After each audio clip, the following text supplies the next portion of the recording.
The following is a presentation of Grayson Publishing. Ladies and gentlemen, it is football time in Texas. On the Howe Enterprise Sports webcast from HoweEnterprise.com. This is Howe Bulldogs Football. Howe Bulldogs Football, brought to you by Sonic of Howe, Scoggins Funeral Home, Buck Snort Barbecue, Howe Athletic Booster Club, Techway, and Meacham State Farm.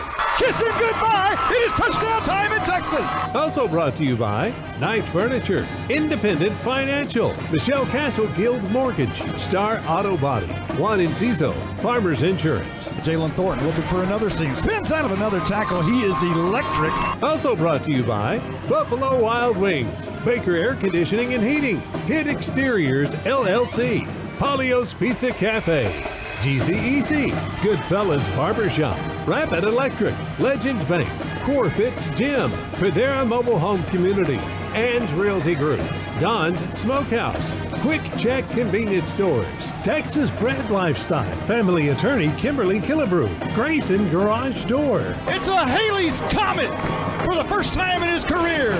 Now let's open the Polio's Pizza Tailgate Party and join the voice of the Howe Bulldogs, Bonnie Walker. There are no mulligans in football, but after a shocking and disappointing loss in Callisburg a week ago, there's nowhere to go but up for the Howe Bulldogs. Bells will be a monumental challenge for Howe, as former Dogs offensive slot T guru Dale West has reached the playoffs in each of his 6 seasons as a coordinator or head coach. The Bulldogs look to put Callisburg in the rearview mirror and eliminate mistakes in the penalty department and start the ignition on the offense, which carries a number of weapons. It's Howe's silver versus Bell's gold, and it's football time in Texas. You're listening to the Polio's Pizza Tailgate Party. Justin, Buck Snort Barbecue in downtown Van Alstyne is closing in on an all-time record. They have given away 37 free birthday buffets so far this month. That's where all you have to do is show your proof of age and get a free Buck Snort Barbecue buffet for your birthday. They even include the drink. Well, from this angle, they'll keep that offer 5 days before or 5 days after your actual birthday. It's birthday time in Texas. Oh, geez. Stop saying everything's in Texas. Well, Buck Snort Barbecue is in downtown Van Alstyne, Texas.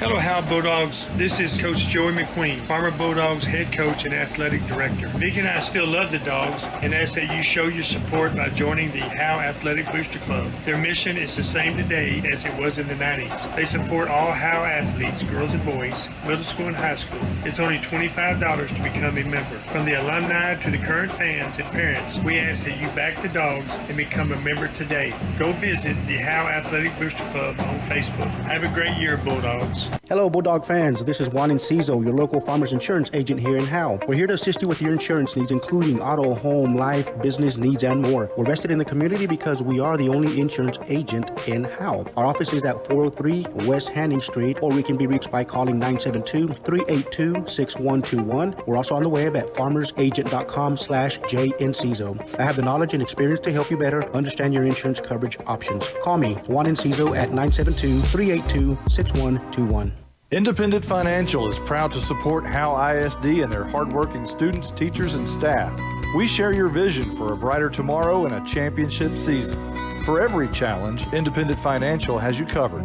Our team can suggest a wide range of financial products to make your personal banking fast and easy. Plus, we have the know-how to deliver the game-changing business banking solutions. Independent Financial, your community in your corner. Member FDIC, Equal Housing Lender.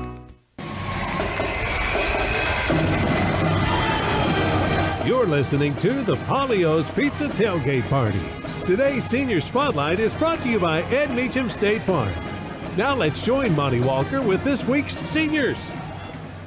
Our senior spotlights this week are Dakota Harrington and Colby Taylor. And Dakota, let's talk to you first. You're a returner from a year ago. I get the feeling, just by watching you on the field and your motor always going, that you just kind of eat this football thing up. Yeah, I really like football. It's my favorite sport. I quit basketball years ago just to come to football. And I've always been a high pain tolerance and motor type of guy. I just come off the ball no matter what. Last year, I was impressed with how you chased a running back down in a game at home. Most defensive linemen can't do that. Do you remember that situation? I do. It was against VA last year. It was the very last game of the season. All I remember is doing my job and then seeing him go outside and bouncing out and chasing him down. Is that something you really like to do, is just go chase down players? Oh, I love it. It's the best thing in the world whenever you get on them. It's like Randy White back in the day. Injuries are starting to set in with the big guys already. How does that affect you? It's bringing me down a little bit because I played with them last year, and now that they're out and I can't play with them this year, it really gets to me. How does that affect you as far as being on the field, and are you going to be playing more, or are there reserves, or what's the situation? So the beginning of the year I was going one way, which was defense, and now I'm starting both ways, both offense and defense, and I don't have any backups this year. So let's hope you don't get hurt, all right? Do you have a favorite coach? I do. My favorite coach is Coach McCormick because he just blends in with the O-lineman and D-lineman easily. What are other activities that you're involved with here at Howe High? I'm in band. I'm a 4-year goer for band in high school, and I'm also in powerlifting. I advanced to regionals last year. What did you advance in regionals last year? Deadlift and squat. Callisburg didn't go the way you wanted it to. Rough week of practice? No, not really. We just had to get it in our heads that we had to push harder and go harder this week. So Bells and an old friend, Dale West, what do you think? It's a tough one. I mean, we know the plays. We played them years ago. So I think we're going to do good this week on defense. We can read the plays and tell which way they're going. All right, that's Dakota Harrington. We'll take a 30-second timeout. We'll be right back with Colby Taylor. This is more than a bundle. This is way more than a combo deal. It's your sanctuary, your home field. It's where everything happens. This is your home, your car, your memories. And you want to be sure they're protected with home and auto insurance. As your State Farm agent, I get it. That's why I'm here to help life go right. My name is Ed Meacham, and I'm your Howe State Farm agent. Give me a call at 903-892-3923 or on the web at MrEdInsurance.com. And now we're joined with Colby Taylor. The first time you've played in a while. When was the last time? 8th grade, sir. So talk about 8th grade football. I mean, I bet that's quite a bit different than varsity. It was. High school was way more faster. It's more technique, a lot different. So what was it like running out of the tunnel for the first time for Friday Night Lights? I felt like a little kid again back in youth football, running out the tunnels. I loved it. So 2 catches, 29 yards in your high school football debut. It's a pretty good debut. How'd you feel about that? I felt like it was great just contributing to the team, helping us, just try to get the offense going and doing my best to do that. So when you made those catches, did you hear the crowd at all? Oh, I did, and it felt good. You're a basketball player. You got a new coach, Coach Forsyth. What are your thoughts about that? Man, he's amazing. He's been coaching high school, college. He knows all about it. And I feel like we're going to do really, really good this year. It's going to be a great year for us. So you didn't grow up here, at least in school, in Howe. Where did you go before? I went to Sherman for most of my life. So what's the difference? I'm sure there's a lot in Sherman schools and Howe schools. It's way more people in Sherman. It's probably my graduating class this year is probably, or in Sherman, it would be around the same size as this whole school in Howe. So let's talk about Bells a little bit. What do you expect to see from them tonight? I see them running the same offense that Howe used to run back in the day before I came here, or around when I came here. So I expect a lot of running, and it's going to be a dogfight. Have the coaches prepared you for what you expect to see? You also play on the defensive side of the ball, the linebacker. Do you have certain responsibilities against that slot T offense? Yes, sir. They've been preparing us for everything, every possible play they run, and we're just prepared, and we know what to do going into that game. All right, that's our Senior Spotlight with Dakota Harrington, and that was Colby Taylor. Today's Senior Spotlight is brought to you by Ed Meacham State Farm. You're listening to the Polio's Pizza Tailgate Party. If you've ever been in an automobile accident, who do you trust for your needed repairs? Star Auto Body is Texoma's most trusted body shop, serving all of Grayson County and surrounding counties since 1992. Star Auto Body is locally owned and operated. Services include major collision repairs with or without insurance claims, minor cosmetic repairs, parts replacement, and refinishing. Choose Star Auto Body and Alignments in Howe, Texas, 903-532-5365. Star Auto Body of Howe, Texas. This is Michelle Castle with Guild Mortgage, welcoming you to Howe Bulldogs football. Guild has been delivering on the promise of home to hundreds of thousands of people just like you for over 60 years. With a big heart and a desire to serve, we're committed to making life better in our communities. This is where we live, and we're committed to building it with you. Guild Mortgage is an equal housing lender company, NMLS 3274. Michelle Castle, NMLS number 231122. Branch address 714 North Travis Street, Sherman, Texas 75090. All loans subject to underwriting approval. Terms and conditions apply. Subject to change without notice. Buying and or selling your next home should be an enjoyable experience. At Ann's Realty Group, our commitment to the personal relationship of the transaction ensures not only the level of communication that you deserve, but also the assurance that we will be here the next time you need us. We're not a big box real estate company by design. The flexibility that the freedom of being an independent brokerage allows us to be fully at your service as you need us to be. Ann's Realty Group, Ann Dicken Broker, for all your real estate needs. 903-818-2676. Since 2011, Scoggins Funeral Home and Crematory has walked with hundreds of families through the most overwhelming time of their lives. Their job is simple: to make this season a little easier. What you can expect is a no-pressure, people-first philosophy, custom services for memorials that you'll remember forever, and reasonable pricing. Tommy and Bobby K. Scoggins have built a reputation over the past 30 years in the funeral business for making every family feel at home. Visit ScogginsFuneralHome.com or call 903-482-5225. You're listening to the Polio's Pizza Tailgate Party. Today's District 5 3A Division I Roundup is brought to you by Grayson Garage Door. Now let's join the blizzard. Blake Burnett with the District 5 3A Division I Roundup. It's Friday night, y'all. We're about to jump into the District Roundup.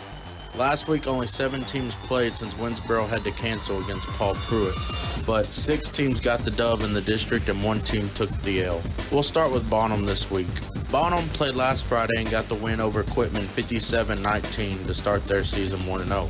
Bonham has already matched their win total from a season ago, and they will face off with Van Alstyne tonight. Range played Farmersville last Friday and won 70-20. They're 1-0 on the season and look to move to 2-0 tonight as they will be facing off with Edgewood on the road. Mineola played Canton last week and got the win 30-14 to start their season 1-0. Yellow Jackets look to pick up win number 2 as they will be facing Willis Point. Mount Vernon played Hooks last week and got the win 53-14. They're also 1-0 and look to move to 2-0 tonight as they will be facing off with Pittsburgh on the road. Pottsboro played Community last week and got the win 42-13 to start their season. Pottsboro will be at home this week, but they are hosting 3A Division II state champion Gunner.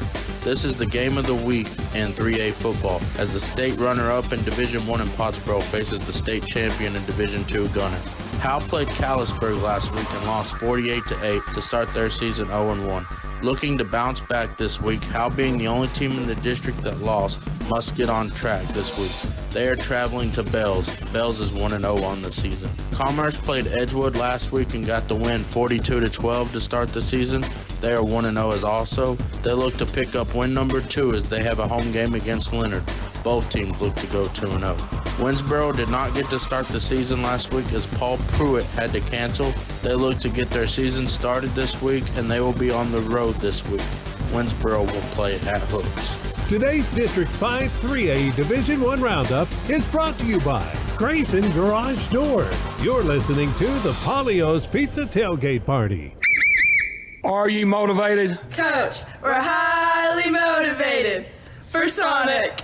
What? Coach, you know we're rough and tough, but sometimes we just need a burger, tots, and a shake. Oh my goodness. Well, if you're going to Sonic and Howe, pick me up some of those handmade onion rings. Yes, sir. Sonic of Howe is where you get great food and big smiles. It's not just good. It's Sonic good. Whoa, those onion rings really bring the hammer down. Cooler heads prevail in football, and for over 50 years, Baker Air Conditioning and Heating have been keeping the Bulldogs cooled off. Not too many have reached 50 years in Howe, but Baker Air Conditioning and Heating have been at 215 North Denny Street since Richard Nixon was president. But there's nothing tricky about Baker Air Conditioning and Heating.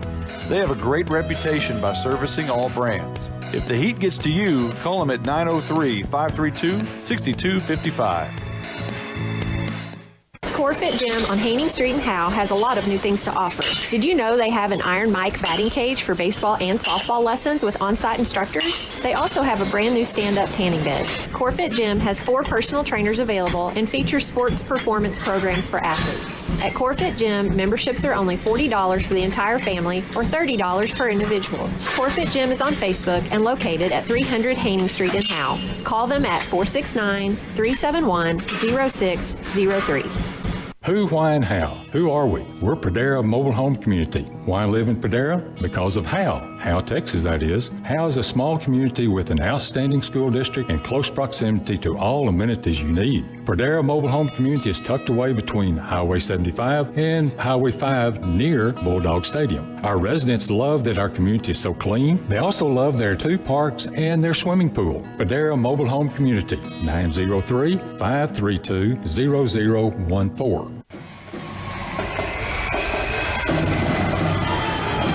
Welcome to the Buffalo Wild Wings Coach's Corner. Now let's join Monty Walker with Howe Bulldogs head coach Bill Jalen. All right, Coach, last week simply just didn't go the way you wanted it to against at Callisburg. Talk about that. Yeah, last week was a tough game for us. I mean, it truly showed how young of a football team we are. I mean, several kids, first Friday Night Lights and stuff like that.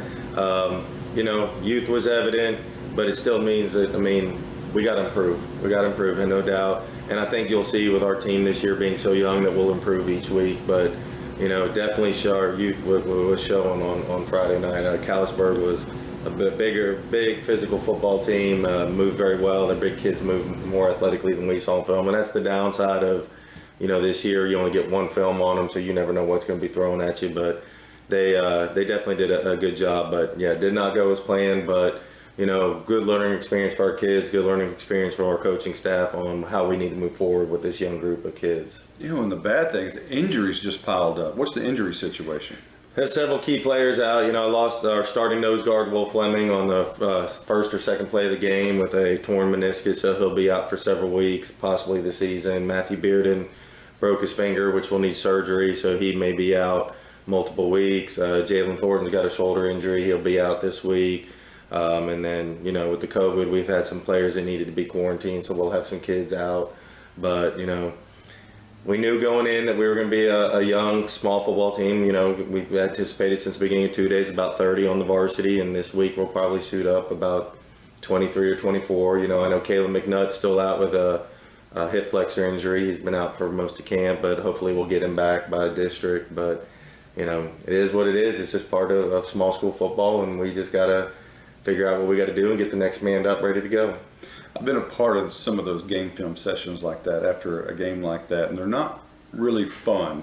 How did the kids respond? They responded well. I mean, let's just say it was a long film session on Saturday. And you know, I got after them a little bit because of the mistakes, because it really wasn't a mistake of not knowing what to do. It was just not going 100 miles an hour and playing passive instead of aggressive. And, you know, that's, as in the back of my mind, I had to keep thinking, you know, most of our kids out there are 15-year-old kids going against 18-year-olds. So, you know, but, you know, even Friday night, you know, in the back of my head, I wanted to go nuts on the sideline because this is not how they performed in practice. But at the same time, with the young team, I didn't want to, you know, escalate the situation because they're so young, and me just screaming at them might not have helped them. You know, yeah, I was just kind of guiding them through and coaching them through it. But film was a different scenario, though. I did get after them a little bit. You know, I've never been in a film session probably that was 3 hours long, but it was 3 hours of teaching, saying, you know, why were you doing the things you were doing? What are you coached to do? And you know, their answers, you could tell, they were just nervous as heck Friday night. So hopefully that's out of their system and we get after it this week. But we've had a great week of practice. I mean, they came out Monday and responded very well. Had to go into the gym Tuesday, and, you know, probably the best gym practice I've had since we've been here. And then yesterday we had a solid practice. So they've responded well this week. They really have. Seniors have even responded with a higher intensity. We'll take a quick timeout. We'll be back in 30 seconds on the Buffalo Wild Wings Coaches Corner. Get to B-Dubs on Thursdays for buy one, get one free boneless wings. Or as we like to say, 100% more wings. That's right. When you buy boneless wings on Thursdays, you get the same amount of wings for $0.00. Basically, the second order is 100% off. So get here for buy one, get one free boneless wings on Boneless Thursdays. Buffalo Wild Wings. Roar! Buy one, get one of equal value free. Dine in at participating locations. Takeout is limited and may vary by location. Size exclusions may apply while supplies last. Limit one offer per customer, not valid with any other coupon. Coach, weather has been an issue already. I don't think anybody thought that weather would play a factor in late August, early September, but here we are. Does that bring up the question of maybe the indoor practice facility again? Yeah, I mean, anytime it rains or lightnings, that's always going through my head, but I mean, it puts a damper on us. Last week, people might not realize we lost a day of practice last Wednesday because of lightning. It kept coming in, and, I didn't want to go into the gym because I didn't know how our team, being so young, would respond in the gym. Luckily, this week we found out that they responded well. And then, anytime you lose, this week we got fortunate going into the gym, playing bells with their offense. It's a little different, but it hurts us working our passing game. But moving forward in district, yeah, it plays a big factor because we're playing spread teams that are going to be throwing it all over the field. I mean, Mount Vernon with our brows is going to be chunking and dunking it. So we are, it puts us at a disadvantage. I mean, that's plain and simple. I can say it puts us at a disadvantage. Now this week you're facing a team that they're not going to be chunking it and dunking it. You know what they're going to do. Dale West, and they're going to come right at you with that slot T. How do you stop it? It's the slot T is it's a ground and pound offense. I mean, he's going to try to control the clock. I mean, and first thing I told Coach Murray on Saturday morning, I said, listen, when you get the ball, if you give it up three and out, he's going to keep it for the next 5 or 6 minutes. It just is what it is. Luckily with us running the slot T in the past, our kids have a knowledge of it, and my background with it, you can come up with whatever you want, but it's going to come down to who's going to win at the line of scrimmage, who's going to control the line of scrimmage in this game. And hopefully, our D-line has been a big strength for us, so hopefully they'll be able to control it. But I mean, it's just the guys on the front this week. I mean, it's going to be a dogfight for 4 quarters. It is what it is. That's just what they do, and we just got to get in there and get penetration, get pressure. Pad level's got to be big this week. Cutting pullers, tackling is going to have to be a big emphasis. So, it is. It's going to be a quick game because that clock's going to be moving. Right. So offensively, you've got a lot of skilled, players on the field. They're young, but a lot of talent. How do you kickstart that offense? Offensively, what hurt us last week, I really want to say the penalties in the first quarter kind of took the wind out of our sail. And, a lot of those penalties were just first-time jitters. I mean, linemen flinching hands that they haven't done all through camp. I mean, snaps were slower than they were. I mean, you saw us in White right when we scrimmaged. We didn't have one offsides penalty, and then Friday Night Lights hit, and it was just nerves. So I think our offense will be fine. We've made some adjustments to help with the pass blocking, doing some things that we saw on film that we said this will help our kids. But I just feel once we get that first drive sustained, that's going to be the moment that it kickstarts us and kicks us going. I mean, I felt confident the first 2 or 3 plays. We had positive yards, 6, 7, 8 yards, and then penalties go. So we got to eliminate the penalties to kickstart that offense for sure. Today's Coach's Corner has been brought to you by Buffalo Wild Wings. You're listening to the Polio's Pizza Tailgate Party. Get to B-Dubs on Thursdays for buy one, get one free boneless wings. Or as we like to say, 100% more wings. That's right. When you buy boneless wings on Thursdays, you get the same amount of wings for $0.00. Basically, the second order is 100% off. So get here for buy one, get one free boneless wings on Boneless Thursdays. Buffalo Wild Wings. Roar! Buy one, get one of equal value free. Dine in at participating locations. Takeout is limited and may vary by location. Size exclusions may apply while supplies last. Limit one offer per customer, not valid with any other coupon.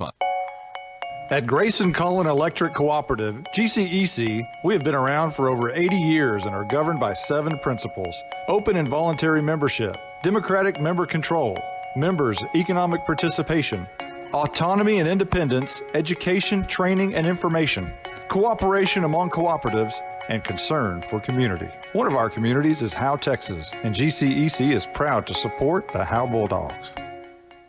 This is Coach Jim Fryer, former Bulldog head coach and athletic director. Connie and I still love the Dogs and ask that you show your support by joining the Howe Athletic Booster Club. Their mission is the same today as it was in the 80s. They supported all Howe athletes, girls and boys, middle school and high school. From the alumni to the current fans and parents, we ask you to back the Dogs and to become a member today. This is Coach Jay. Visit Howe Athletic Booster Club on Facebook.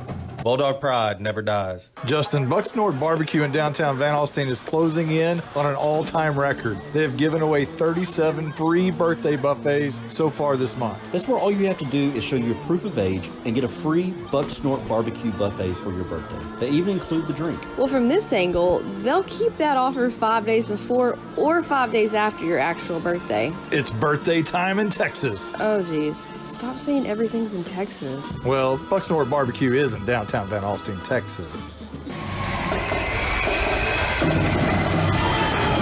You're listening to the Polio's Pizza Tailgate Party.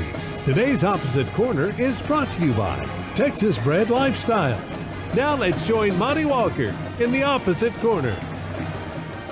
I'm here with Coach Dale West of the Bells Panthers. And Coach, you're one of the most popular coaches ever to come through Howe, and people talk highly of you still through Howe, and I'm finding out it's not just Howe, it's Collinsville and wherever you've been. It's got to be a nice feeling. Yeah, Howe was a great place for us, for me and my family, and Collinsville was as well. We've had some great stops up here in North Texas, and those were two of them. I still keep in contact with a lot of kids from both places and parents, so we've made some great relationships in both places. You and the slot T go way, way back. Talk about that. Yeah, I grew up in it in junior high and high school, and ran it all through high school. And then when I started coaching, jumped right into the offensive system. So it's something that I've been running since I was an 8th grader. 100% what I believe in and what we do, and I couldn't do anything else. So you're originally from East Texas and got your first coordinator job over in Howe when Zach Hudson called. And what was that moment like for you back in 2014? Oh man, that was a game changer for me and my family. It catapulted us to where we are now, and not that I'm a big time coach, but it got me to where we are, and we're very thankful for the opportunity we had there in Howe. And like I said, we made a lot of great relationships while we were there. Had a lot of good football teams, so it was a whole lot of fun over there. Now, speaking of being thankful, not a lot of people know you got a big Turkey Day Thanksgiving deal that you do. Talk about that a little bit. Yeah, we, everywhere we've been, we try to put together turkey baskets for people on Thanksgiving, and people that can't provide enough for their families at that time, and take some of the weight off the families around Thanksgiving. So just something we've done, and Collinsville already did something real big when we got there with the local people, and we're gonna get it kicked off here this year for Bells as well. So everywhere you've gone, you've made the playoffs since you've been a coordinator, 6 straight years. Success in Howe, success in Collinsville, success in Bells. What's the outlook for this team this year? Oh man, we've had a really lot of great teams. We only graduated 6th off last year's team, and it took us a while to get it going, but we ended on a 8-game win streak, and before we lost to Paul Pewitt. But it was a good outlook. We've got a lot of good kids that are really bought in, so I think we got a chance to be pretty good. We got to grow up on the offensive line a little bit and cut out a lot of penalties from last week and stuff like that, but we've got a chance to be a good football team. The Opposite Corner is brought to you by Texas Bred Lifestyle.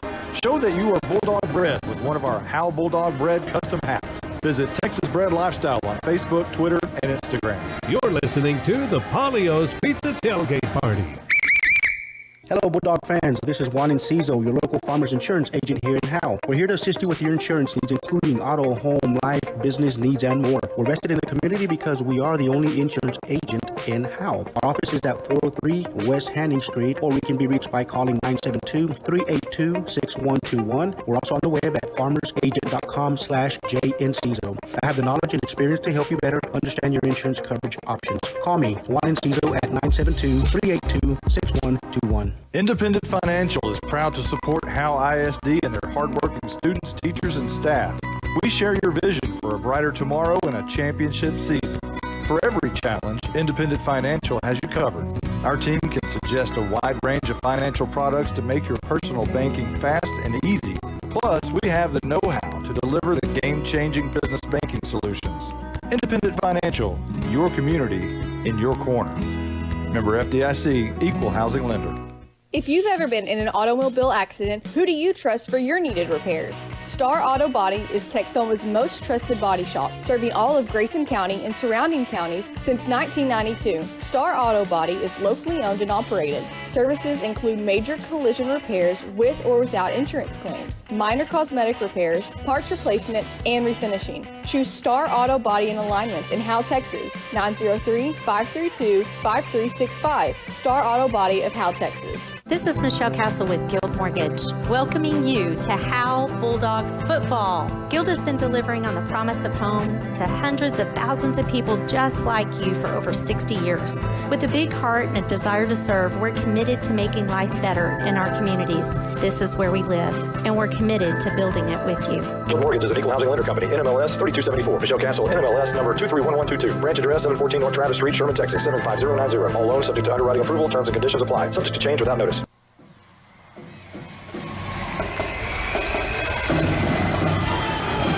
You're listening to the Polio's Pizza Tailgate Party. Today's Howe Bulldogs Flux Capacitor is brought to you by Quick Check Convenience Stores. Now let's join Monty Walker with the Howe Bulldogs Flux Capacitor. The Howe Bulldogs are 6-1 on games played on September 4th. Howe beat Sanger 8-7 in 1981, beat Coppell 26-20 the following year, beat Princeton 35-7 in 1987, beat Lono 41-7 in 1998, beat Chico 49-0 in Denton in 2010, and won at Sacred Heart 27-0 in 2015. The only loss Howe had on this date was back in 1992 when Van Alstyne pummeled the Dogs 71-20 at Bulldog Stadium in the 36th Battle of the Silver Spike. This will be the 50th meeting between Howe and Bell since the first game in 1936. Howe has won 35 of those games, losing 9 times, and the game ended in a tie 5 times. Although Howe has dominated over the years, they have lost the last 2 of 3 matchups, including a 19-13 overtime loss a year ago. In the first game of the series, Howe won 19-6 at Bulldog Stadium on November the 20th, 1936. Howe's Player of the Century, Billy Bryant Cloud, scored the first ever touchdown in the series. Also scoring for Howe was Emerson Bates and Chuck Barnett. Other than the overtime game a year ago, 2 of the closest and most important games in the series came in the first part of the decade in the 1990s. Howe needed to beat Bells in the final game to secure the second and final playoff spot. The Dogs found themselves trailing at the half by a score of 11-0 with 8:46 remaining in the third. But Howe scored their first touchdown when Wade Carson hit Joey McMillian for a 65-yard score. Michael Ross would put the finishing touches on the 12-11 comeback with a 29-yard run late in the fourth quarter. The following year, Howe needed to win by 5 points to become the outright district champions and had to win to secure a playoff spot. Howe squeaked out by the narrowest of margins with a 12-7 win, thanks to a Domingo Rivera 1-yard plunge in the second quarter and a James Fulencheck 1-yard score with 3:43 left to go in the game. This week's Howe Bulldogs Flux Capacitor is brought to you by Quick Check Convenience Stores, moving small towns forward. Family owned and operated in North Texas since 1977. You're listening to the Polio's Pizza Tailgate Party.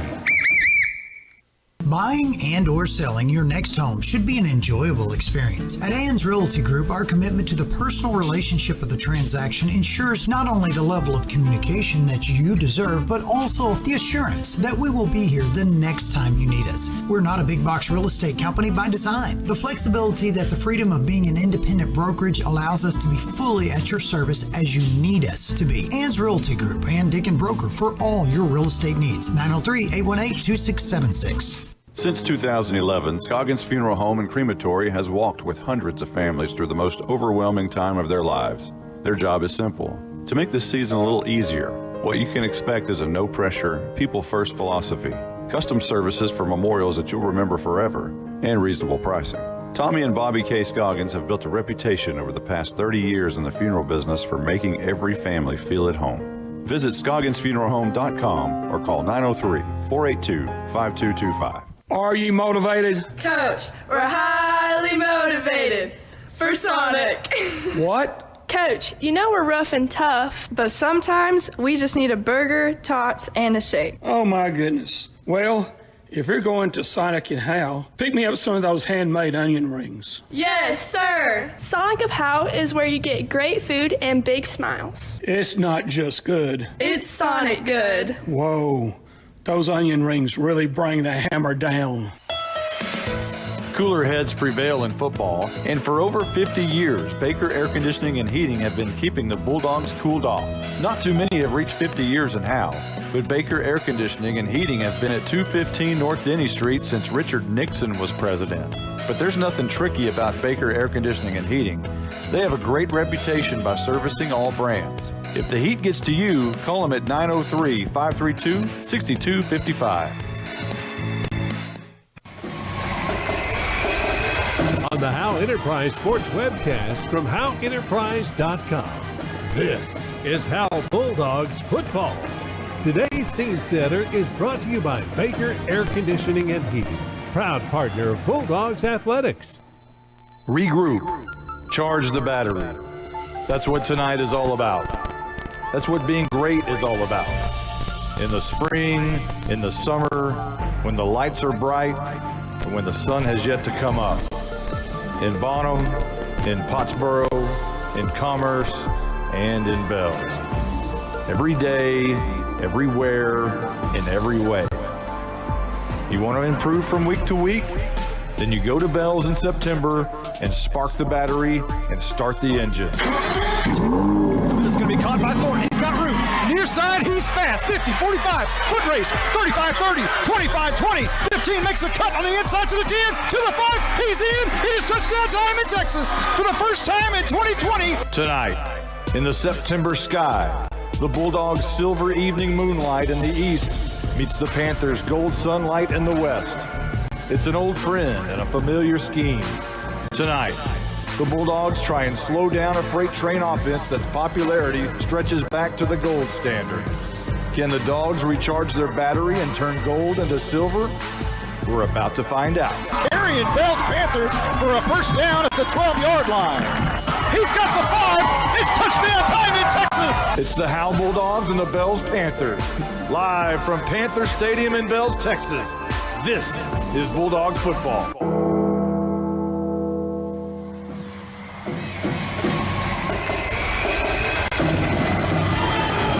Today's scene setter is brought to you by Baker Air Conditioning and Heating, proud partner of Bulldogs Athletics. You're listening to the Polio's Pizza Tailgate Party on the Howe Enterprise Sports webcast from HoweEnterprise.com. This is Howe Bulldogs football. Football time in Texas is just moments away. Now, with the call of the game, here's the voice of the Bulldogs, Monty Walker.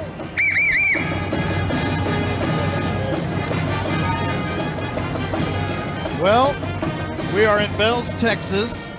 The sun is out looking at us right in the face, Justin White. You know what happens in Bells, Texas. An old friend is across the way on the sideline. It's football time in Texas, and it's also slot T time in Texas.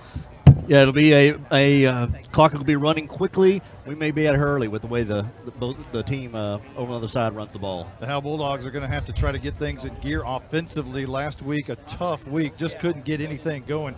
Jalen Thornton only had 3 touches, or 3 carries actually, for 3 yards, and had a 1 catch. Now that one was electric 70-yard touchdown. That was basically a little dump pass across the middle that he did all the work. Bad news is Jalen Thornton, Howe's most electric player on offense, is not going to play tonight. You've got him out. You've got some others out here tonight. So no rest for the weary here, because they're going to have to suit up and put on their tighten up their belt buckle here for tonight against the Bills Panthers. We do have some changes in the starting lineup. I'll go ahead and give you the hit exterior starting offense for Howe. Up front, some changes due to injuries. As you mentioned, Matthew Bearden not going to be in the starting lineup. He's got broken fingers, having surgery. So Brantley Flynn will start at left tackle, moving Jackson Adkins to center. Caleb Hicks gets to start at left guard, and Braden Wise gets to start at right guard. Dakota Harrington gets to start at right tackle. Basically a made-over offensive line from last week to this week. The wide receiver will be Jordan Jones. Now, he didn't have a touch last week. You got to change that. Jordan is one of the most also electric players on the field for the Howe Bulldogs, so try to stretch him out and get him the ball out in space. The tight end tonight, moving from the X receiver, is Ryan Huff. And in the backfield will be the wingback, Ethan Lopez, more of a slot, really, formation. And the fullback, Carson Daniels. And the halfback, Matt Hayes tonight gets to start, the sophomore. So there's sophomores in the backfield, Daniels and Hayes, and obviously the quarterback, Austin Haley, who last year had 1,598 yards, 16 touchdown passes. He only had 108 yards passing a week ago and 1 touchdown, and really most of that yardage came on 1 play, Justin. You got a lot of youth there in that backfield, a lot of sophomores. You got a senior out there wide. You got a senior-laden offensive line here tonight, but a revamped one, as you said. So that's your starting lineup, your hit exterior starting offense for the Howe Bulldogs. Justin, let's go over the Bells Panthers starting defense. All right, they're going to start out in a 3-4 defense on the front line. Their defensive tackle, Hank Weaver. Nose tackle, number 77, Drake Stevens. The other defensive tackle, Cooper Smith. At linebacker, Kenyon Payne. Cole Moore and Aiden Brown at the middle linebackers, and the outside linebacker, Landon Morse. In the secondary, Tanner Carter at cornerback, Bo Baker and Caden Powell at safeties, and other cornerback, Keaton High.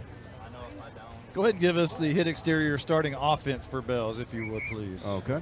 Starting off on the offensive line, left tackle Colton Yates, left guard Carl Basario, center is Quentin Douglas, right guard is Landon Nelson, and right tackle will be Tanner Hayes. Quarterback will be Blake Rowland, swingman Tanner Carter, and tight end Hogan Harris. Playing at slot is number 2 Bo Baker, and in the backfield Grady Waldrop at halfback, and at fullback Brock Baker. So the Howe Bulldogs on defense tonight is going to be a little bit different look against the slot T. If you're going to throw everybody in the box, tonight's the night to do that. 6 men up front for the Howe Bulldogs. Bryce Crosby, the defensive end. Jackson Adkins, the defensive tackle. Jaron Grisham, a defensive tackle. Dakota Harrington, a defensive tackle. Luke Jackson, a defensive tackle. And Caleb Hicks, a defensive end. That's 6 up front on the defensive line of scrimmage for the Howe Bulldogs. Your linebackers, your strong side linebacker will be sophomore Carson Daniels, and your weak side backer is Braden Wise. He's a senior. That leaves you 3 secondary, and Matt Hayes will be 1 corner, Jordan Jones the other, and Joey Heimel will play the free safety role. And let's hope, for Howe's sake, if you're a Howe fan, that they don't sneak one of those receivers out of the backfield, because they could do some damage if they just sneak it out there. Asked the JV last night. Got to be watching that. Coach Jay said in the coaches show that to win this game, got to win up at the line of scrimmage, and he's got a bunch of bodies up there on the front line. That's your hit exterior starting lineup. Let's go over the Don Smokehouse opponent overview, but first, hit exterior is your hometown Howtown Roofing Company. Roofing with Bulldog pride, 1 shingle at a time.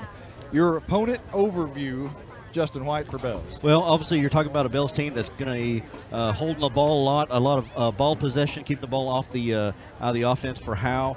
But defensively, they only allowed 6 points last week. You combine that a defense like that. They were late in the game too against Whitesboro. Yeah, so you combine that with a good offense, and Bulldogs may have problems tonight. That's your Don Smokehouse opponent overview. Don Smokehouse, the best jerky around, ever using MSG, gluten or dextrose, located in downtown Howe, and DonSmokehouse.com. Howe Bulldogs overview is brought to you by Goodfellas Barbershop in downtown Howe. The Howe Bulldogs are going to have to start that engine on offense, and it's going to be tough to do without Jalen Thornton, their most prolific playmaker on offense. Now, that opens the doors for maybe some other players. Sophomore Matt Hayes is going to get the ball. He's got to step up. You're going to have to be durable. No more injuries tonight. They're down to 23 players on the roster tonight. Can't have anybody really go down with an injury, or you're going to start having some kids on varsity that are not varsity players. Let's just be honest with you. But the overview for Howe, got to get the offensive, you got to sustain drives. You can't go 3 and out to Bells, because you're not going to get it back for a very long time. The defense is going to be on the field all night long if the offense can't help you out. That's the Howe Bulldogs overview, brought to you by Goodfellas Barbershop in downtown Howe, specializing in all cuts and styles and straight razor shaves. Experience the old school feel at Goodfellas Barbershop in downtown Howe. The Rapid Electric final thought. We're just about ready for that. So final thoughts before kickoff, Justin White. Bulldog offense, like you said, has got to get off the get off the ground here tonight. Got to cut down on the penalties. We may, at some point, hopefully it's tonight, we got to see these sophomores, these young kids start to grow up before our eyes, but we may see some growing pains here tonight again. We've had a white our statistician for Blizzard. Press box that was left I would like in the to see the ladies' offensive restroom. If line you've lost step one, up and it's in the block press for box, quarterback a white Austin Haley. iPhone. He was sacked 8 times a week ago. I would love to see the passing game get going here tonight. And our final thought for Caroline Slauson down on the field. What's your final thought for the night? Man, I'm gonna refer to our good friend and my boss, Mr. Clay Wilson. Howe has to be COVID. Bells, the country, we're gonna shut them down. There you go. That is your Rapid Electric final thought before kickoff. Rapid Electric, don't get shocked. Call them at 903-421-8100. I'd have to brag on Rapid Electric just for a little bit here. As today, Brent Brunner was at Bulldog Stadium all day today and hanging some speakers. So next week at home game, you'll have the you'll be able to listen to us whether you want to or not. But in the concourse area behind the bleachers and at the concession stand and even in the men's bathroom, you'll be able to hear our broadcast if you happen to leave the stadium and have to go get you something to drink. So that's great. Big time. Yeah, it is. It's going to be a great experience for the Howe fans. You can hear the school song. We'll let you listen to it.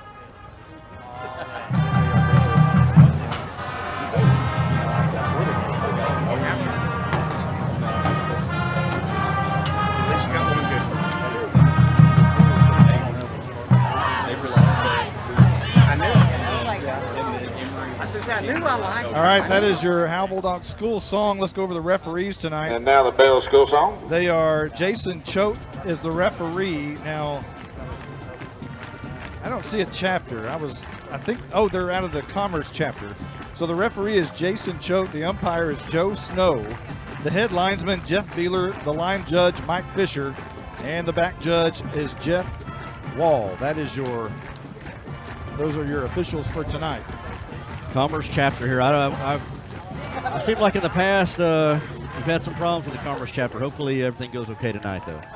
Back when it was Zach Hudson in the days over at Howe, he used to, if I remember right, he used to love the Commerce chapter. I don't know why, but he really did like the Commerce. Not so much the Fort Worth, if I remember right, but gosh, my memory's fading, and that's been a few years. So, but tonight, we'll see what kind of crew we get from the Commerce chapter, and they're out on the field. Caroline is going to give us the coin toss tonight at some point when we get going. Right now, we still have a few minutes. It is homecoming tonight for Bells, so they did all their festivities earlier, and the Bulldog tunnel is being blown up.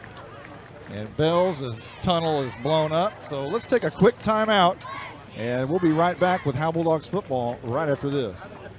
Justin, Bucks North Barbecue in downtown Van Alstyne is closing in on an all-time record. They have given away 37 free birthday buffets so far this month. That's where all you have to do is show your proof of age and get a free Buck Snort barbecue buffet for your birthday. They even include the drink. Well, from this angle, they'll keep that offer 5 days before or 5 days after your actual birthday. It's birthday time in Texas. Oh, geez. Stop saying everything's in Texas. Well, Bucks North Barbecue is in downtown Van Alstyne, Texas.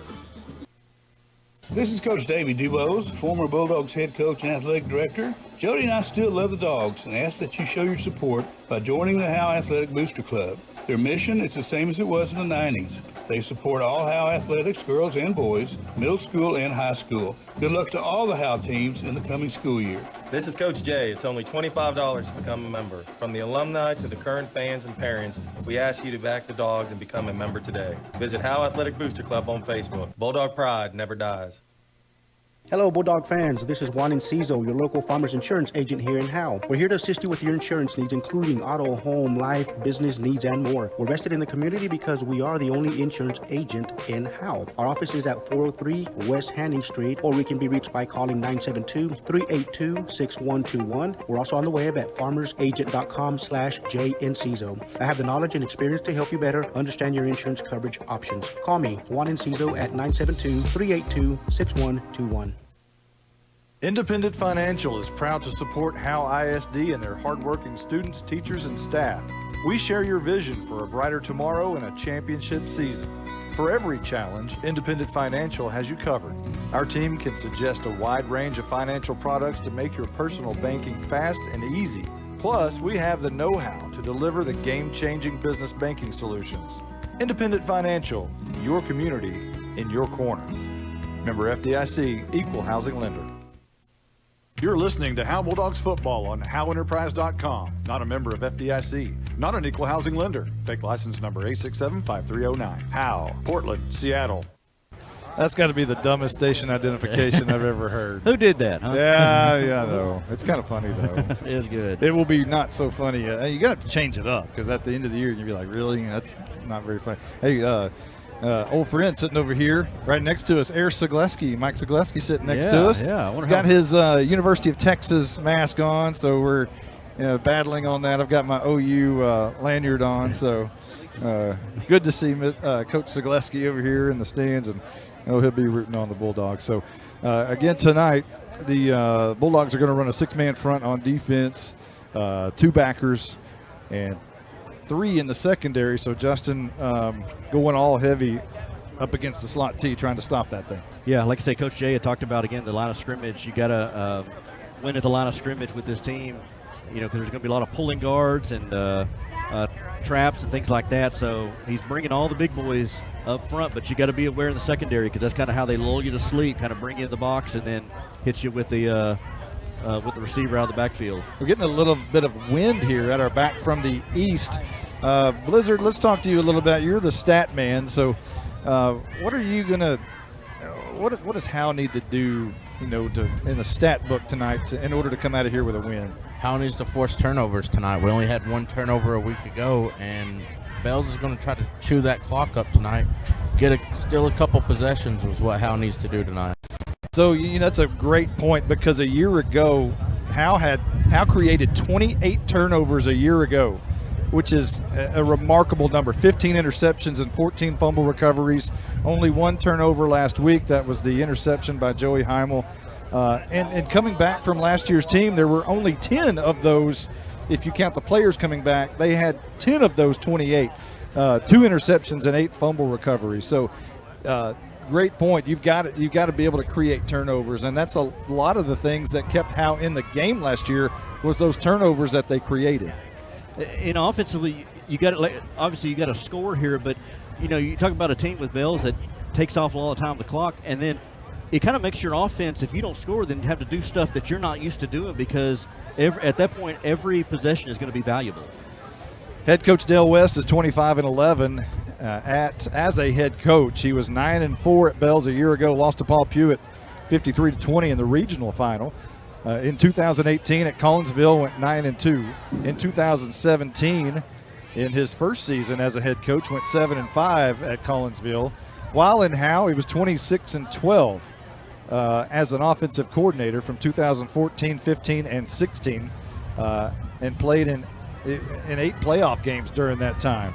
So he's made the playoffs every year since he's been an offensive coordinator since 2014. The Howe Bulldogs rushed for 13,289 yards in those 38 games. That's 349 yards per game. In 2013, Coach West was 8-4 at Sweeney. In 2012 was 6-5 at Lockhart. In 2011 was 2-8. In 2010, 10-3 at Mathis. In 2009, 8-4 at Mathis. Overall coaching record for Coach West, 85-47 as a coach. That's pretty impressive. He wins everywhere he goes. Originally from Quinlan, he was the quarterback in a slot T offense at Quinlan Ford, and went to Texas A&M Commerce where he played tight end. He credits Paul Kilby as a life mentor and teacher of the slot T. His wife Candace and he have 1 daughter and 1 son. And what a great coach he is, and what a great human being he is. And we always love the weeks over here with Coach West because it's fun just to visit with him a little bit. Well, you think about this Bills Panthers team. In 2018, they were running like the spread offense, and then so they went from exactly the spread offense down to the slot T, complete opposite. And they won last year with it. Well, They got off to a rocky start, but they ended up going three rounds deep in the playoffs. What's funny is they started 0-2, and we were over here when they were 0-2. Their fans were restless because they were Texas Tech airing it out the year before. It was fun and gun and all of that, and the crowd. They went to this, the slot T, and their fans were like, "We're 0-2, and this is boring." And we said on our broadcast last year, exactly, hang on, don't panic, you're gonna win with him, don't freak out, your kids are gonna love him, just hang in there. And you look over here tonight, and with the COVID situation and the situation that it is, that crowd in Bells, the stadium is packed. And I know there's social distancing in place, but there's a lot of people over there. They've bought in. They truly bought in. And it really, like you said, started with the Howe game because they ended up winning, I think 6 of the next 7 games, won the district. Well, they won 9 in a row, I believe, or 8 in a row at least. Yeah, I guess count the playoffs, yes. Yeah. So the lovely wife just walked up. So on the Howe side, Howe's got to get things going offensively. And unlike, there's just been a lot of turnover in Howe. There's been 4 offensive coordinators in 4 years. Yeah. The kids are having to speak different languages every year. I talked to Drew Murray today. He said, I just want these kids to know that I'm in it for the long haul. I'm going to be here as long as they're going to let me. And he wants to be able to build a system to where they speak the same language from 7th grade all the way through varsity, which is very important and such underrated for programs. And that's what I think Coach Jay had talked about last week was he felt comfortable at this point having an offense that you can build from the 7th grade, as you said, all the way up and have some continuity. Yeah. So it's very important in order to be able to build a program, in order to have, a lot of people think that it doesn't matter what you do on Thursday. I've heard that from people. You don't get upset about what happens on Thursday night. Well, in fact, Thursday nights are the building blocks for Friday nights, and if you don't get it right Thursday afternoon and Thursday evening, well, Friday usually doesn't work out too well for you in the long run. Yeah, not a good attitude to have where you kind of forget about Thursday night and only worry about Friday night. That's the foundation of the program. Well, the good thing is Coach Jay and his coaching staff, here come the Bulldogs. They're working towards that Thursday problem that they've had for many years. So here come the Bulldogs in their white uniforms, black helmets, gray pants with a thick gray stripe down the side. Jordan Jones carrying the Howe Bulldog flag, and Jackson Adkins carrying the Bulldog Nation flag. And we got another player carrying the Texas flag. I can't make out who that was. Well, apparently it's maybe Clay Barnett. Yep. So Barnett carrying the Texas flag. And a nice little showing out of the tunnel there for the Howe Bulldogs as they have made their way into the far north or south end zone, rather. They came out of the north end zone and ran all the way to the south end zone. Just got through with a prayer. Now they're coming back. We want to say kudos and hello to Michelle Carney on the sideline. She's always down there taking tons of photos. We're really fortunate to have Michelle Carney at each and every Howe Bulldogs football game so that all the parents and fans can get a good look at what's going on down the field. And she usually has those loaded by Saturday morning. So takes great pictures. Absolutely. Still waiting on the Bells Panthers to come out of their tunnel. It seems to be rocking a little bit. Coach Del West says something to him. He turns around and starts walking. Here comes the Panthers. And the Bells Panthers come out. A little bit of a new look for the Panthers this year. First time that I can ever remember they're in gold helmets. They still have the maroon pants and maroon jersey, gold number, but the gold helmet with the block maroon B. So just a flip of the helmet, everything else is kind of the same. If you will please stand and remove your hats. I think we're ready for going to have a little word of prayer followed by the national anthem and then the coin toss. I think you can probably hear the PA there. Cody Nelson will lead us in prayer. Prayer followed by national anthem, followed by coin toss. Here's Father the God, prayer. what a joy it is to come and watch football tonight. Father God, what a privilege it is to be out and about. And Lord, I pray, Lord, that you would just keep us healthy, keep us safe, protect the players. Lord, just allow us to enjoy the things that you've blessed us with, the nature and the beauty. Lord, we ask you to keep this cool breeze here. Lord, we ask you to be with Coach West and help him keep his cool tonight, Lord. Lord, as you lead and direct us.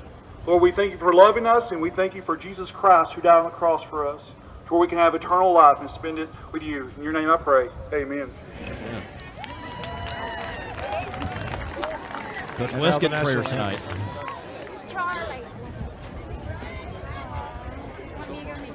Nice breeze coming out of the east, blowing the flag slightly to the west.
And with that, it is football time in Texas, in Bells, Texas.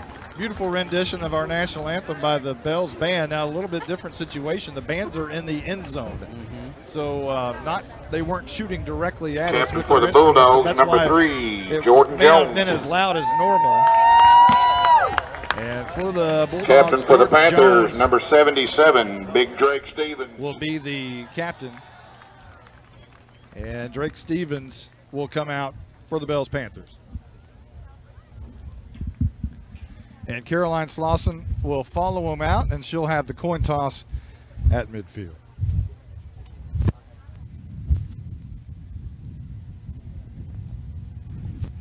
It can be taken from us at any moment, okay? Let's make the most of it, have a good game, keep our players in line. If we have any questions, we'll come to y'all, okay? Y'all the leaders of y'all's team, so we're going to be looking at y'all, all right? Y'all have any questions for us? Okay, you're the visiting team, so you're going to get to call it what you call. What do you say? Okay, that is tails. That is head. All right, here we go. A little windy down there, Caroline. You want the ball, correct? What end do you want to kick from? Kick from the clock. Okay, put your back to the clock. Okay, it appears that Bells won the toss. Let me turn that down a little bit there. It appears that Bells won the toss. Caroline didn't win the toss. Caroline may have won the toss. I don't know. The Bells won the toss. They elected to defer. So Howe's going to get the football first to start this game. You know, anytime you have a good defense, you can tell during the coin toss how much confidence you have in your defense. If you're going to win the coin toss and elect to defer, you feel pretty good about what you're going to do defensively. Well, like I said, the Bells team, we know the offense can move the ball. If this defense can step up, and apparently Coach West has faith in the defense that they can come out and maybe make a stop here tonight. So kicking off for Bells. Back deep for the Bulldogs, number 3, Jordan Jones. It appears. Number 24, Cooper Jones. It appears to be Keaton High. So Howe will start with the ball first.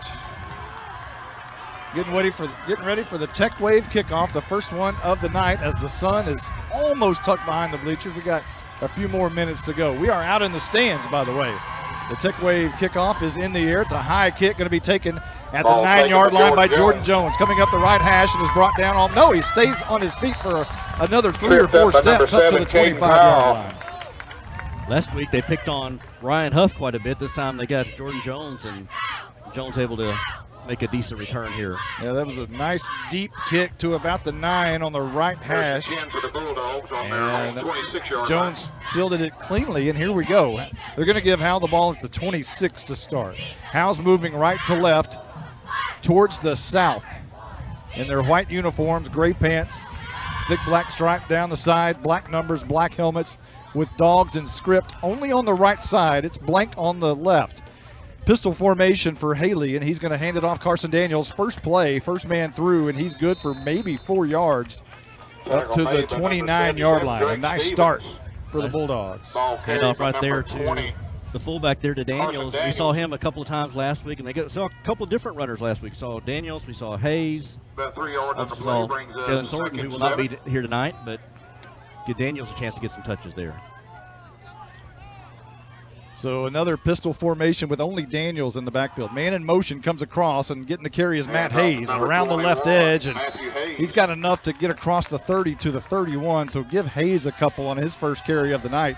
Right past the 31, in between the 31 and the 32. Number 2, Bo Baker. So far, so good. Not Short too gain on bad. the play Jet brings sweep up there 3rd around and that 5 for the left Bulldogs. side. So you find yourself in 3rd and 4. It'll be an interesting call here. Jones is split out wide to the near side, left on the offensive side.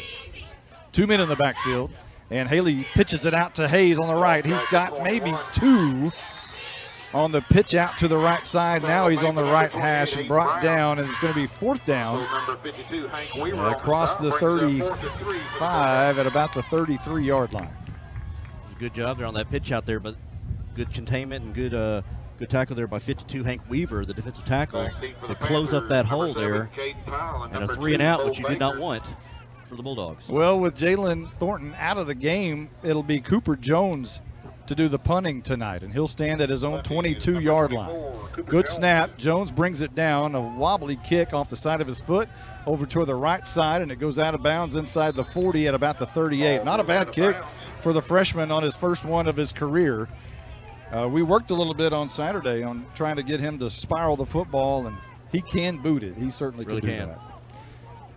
So Bells will take over for their first time tonight at 10-11. Now mark the time, because we'll see what time they give it up. They keep it a long time when they get it. Ball's going to be spotted at the 38-yard line to start.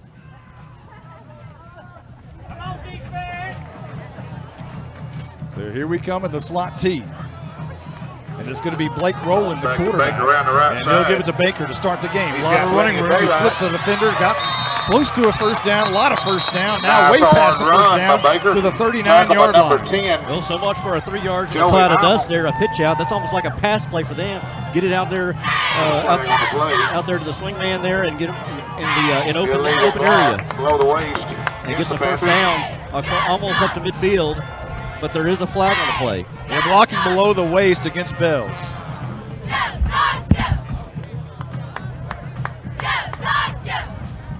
That's one thing in this sloppy offense. The offensive linemen have to block low, and I guess in that time that's also the penalty. Replay first down. So it'll be first for the Panthers. And well, a spot foul on that, I guess. So they'll spot it. They'll spot the ball back at the 38, 1st and 12. This will be a handoff around the left side. Hit hard. Down by Carson Daniels at the 44-yard line. Just popped hard. Tackled by number 3. A handoff there, yeah. Daniels comes from that linebacker position. Short gain on the play. Brings Middle up linebacker there, the the Sam linebacker. And I tell you what, he was waiting there right for him and delivered a good pop. Ball at the 39. It'll be 2nd down and 9 as the cloud is, the sun is almost behind the bleachers. It's enough to take the visor off. Here's a toss by Rowland. Hand off number 3. He's going to hand it off actually right up the middle. And this is the hard part about the slot T. You just don't know who has the ball. And that was the first man through, Brock Baker, the fullback. Yeah, not only do they not know who has the ball, sometimes we won't know who has the ball. There's a lot of misdirection with this offense. Brings that 3rd and 4 for the Panthers. A nice gain up there to about the 44-yard line. Brings up 3rd and 4 for Bells as they break the huddle. Only about 4 yards away from the ball when they're in the huddle. And here's a handoff again, and that's going to be handoff to 44. That's going to be a first like down for down. Waldrop, the halfback. He's 5'10", 155-pound sophomore. Grady Waldrop for the first down run. They also have Bo Baker, who's a junior, and they have Brock Baker, who's a sophomore. Young talent in the backfield for the Bells Panthers. Coach West said they only graduated 6 guys, Ball 6 at the 49 guys from yard last line year's of the team, so they're Bulldogs. bringing back a lot of people, especially at the skill positions, including Rowland, the quarterback. First down and 10. Rowland under center, and he's going to roll out and want to throw deep down the left side all alone. There he is making the catch at the 20 and rolling into the end zone for a touchdown is the wide receiver Tanner Carter, 6'3", 180-pound senior. and it doesn't take long like we thought because they Nice got pass Howe from number 8, napping a little Roland, bit to through number the ball. 12, Carter. They lull you to sleep, get a bunch of men in the box, and it was kind of a bootleg. And Carter, we got back behind the secondary, I think back behind Hayes. And Carter, all he had to do was wait for it and able to basically walk into the end zone. So on for the PAT will be Keaton High, and it'll be Carter to hold. The ball is knocked away on the tee. Carter's going to have it, and he's going to be in trouble. Around the 17-yard line, is brought down by a host of Bulldogs. No extra point. So it stays at 6-0. We'll take a quick timeout. Tackle made by number We'll be right back 52, right after Caleb this. Hicks. If you've ever been in an automobile accident, who do you trust for your needed repairs? Star Auto Body is Texoma's most trusted body shop, serving all of Grayson County and surrounding counties since 1992. Star Auto Body is locally owned and operated. Services include major collision repairs with or without insurance claims, minor cosmetic repairs, parts replacement, and refinishing. Choose Star Auto Body and Alignments in Howe, Texas, 903-532-5365. Star Auto Body of Howe, Texas. This is Michelle Castle with Guild Mortgage, welcoming you to Howe Bulldogs football. Guild is delivering on the promise of home to hundreds of thousands of people just like you for over 60 years. With a big heart and a desire to serve, we're committed to making life better in our communities. This is where we live, and we're committed to building it with you. Guild Mortgage is an equal housing lender company. NMLS 3274. Michelle Castle. NMLS number 231122. Branch address 714 North Travis Street, Sherman, Texas 75090. All loans subject to underwriting approval. Terms and conditions apply. Subject to change without notice. The hit exterior scoring drive recap, 5 plays, 62 yards for Bells, capped off by a 48-yard touchdown from Blake Rowland to Tanner Carter, and they snuck a pass on Howe and scored 6-0. And now the takeaway kickoff was kicked in the end zone for a touchback, and Howe will start again at their own 25 rather. Sorry. Well, exactly what the Bulldogs didn't want was go 3 and out, give it to the Panthers on their first possession. Good thing is they didn't take a lot of time off the score. Well, you know, with the advent of huddle these days, First and 10 for the sometimes you Bulldogs just at want the to 25 show yard some line. things on film to make sure everybody respects you and maybe pull some people out of the box for next week's game. Haley in the gun sends Lopez in motion, but a handoff early to Carson Daniels in a big hole up the middle to good for about 7 yards on first down. Past the 30 to the 32-yard line. I'll tell you what, without Jalen Thornton, they're trying to get Daniels 7 yards on the play. touches. Second and third Again, for the played that Bulldogs. fullback position right behind the pistol. Got it first man up. Hey, able to drill his way for 8 yards. No false start so far No, tonight. So far so good. Don't jinx us.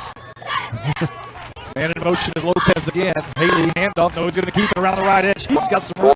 Lowers his shoulders for a first down. And now a late flag comes in from the back. Well, the RPO or option there, read it. Decided to keep it. The defense was crashing in. He decided to keep it. Got around the right side and got the first down, but it's the flag. Personal foul, face mask against the Panthers. It's going to be face mask against Bell. So Howe with gosh, you don't get too many breaks here these days, but that's a pretty good break right there. I thought you jinxed us there for a second with the flag. I as well. The ball will be spotted just past midfield now on the Bell side of the field at the 49-yard line. And Howe out on the field to start. The sun is halfway past down the bleachers there. It's just getting to be nice. Shotgun. And Haley's going to keep it again around the left edge. He might have got back to the line of scrimmage, may have even got a yard. Number 20, Landon Morris. Maybe a yard, I believe. Now they're going to spot him at the 49. No gain. Had that option, wanted to maybe pitch it there, but good job by the Panthers by covering the pitch man. Second 10 for the Bulldogs.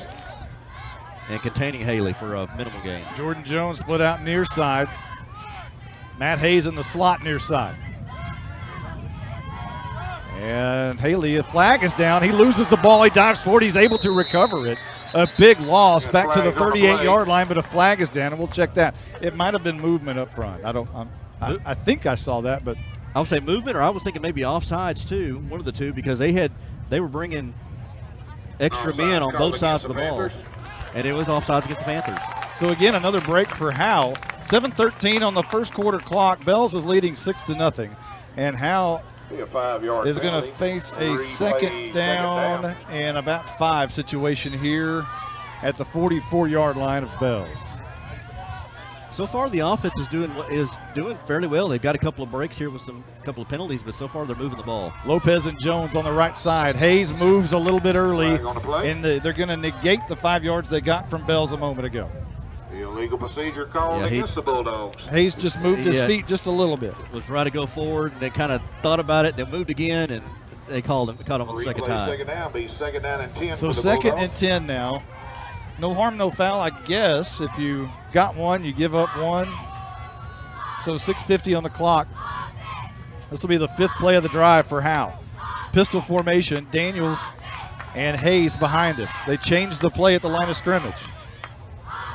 Haley in the pistol, wants it, 6:37, 2 seconds on the play clock. Now he's flushed out of the pocket. He's going to have to run. He's going to gain maybe back to the line of scrimmage, maybe a yard. It's going to be 3rd and apparently 10. On the stop, Cole Moore.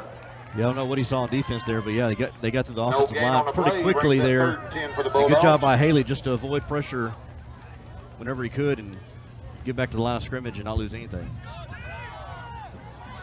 This is the 6th play of the drive, which is more than either team so far early on in this football game. You would think Bells would eclipse that, but they scored early. Haley wanted to throw, and now he's hit hard. He turned around out of the pocket, and he was leveled at the 47-yard line. And a flag is down. It's a late flag. Is that on? And we have a flag on the play. Blizzard saying it's against Bells. No indication just yet. This ball is spotted right now at the 48-yard line, back in Bells territory. And now you hear that from the PA. It's unsportsmanlike conduct against Bells. So another break for Howe, as that'll be a 1st down. And that'll keep the drive going, which is at the 6th play or 7th play now. That's what you need right now. They're 3rd down, and they would have had to punt at that point. But Haley rolled to his left, couldn't find nobody, tried to reverse field, and got smacked there by the defensive lineman. I think that was Drake Stevens. 1st and 10 for the Bulldogs. But now a fresh set of downs because of the personal foul against the Panthers. They'll spot it at the 37, I believe, if I can see correctly down there. After the penalty.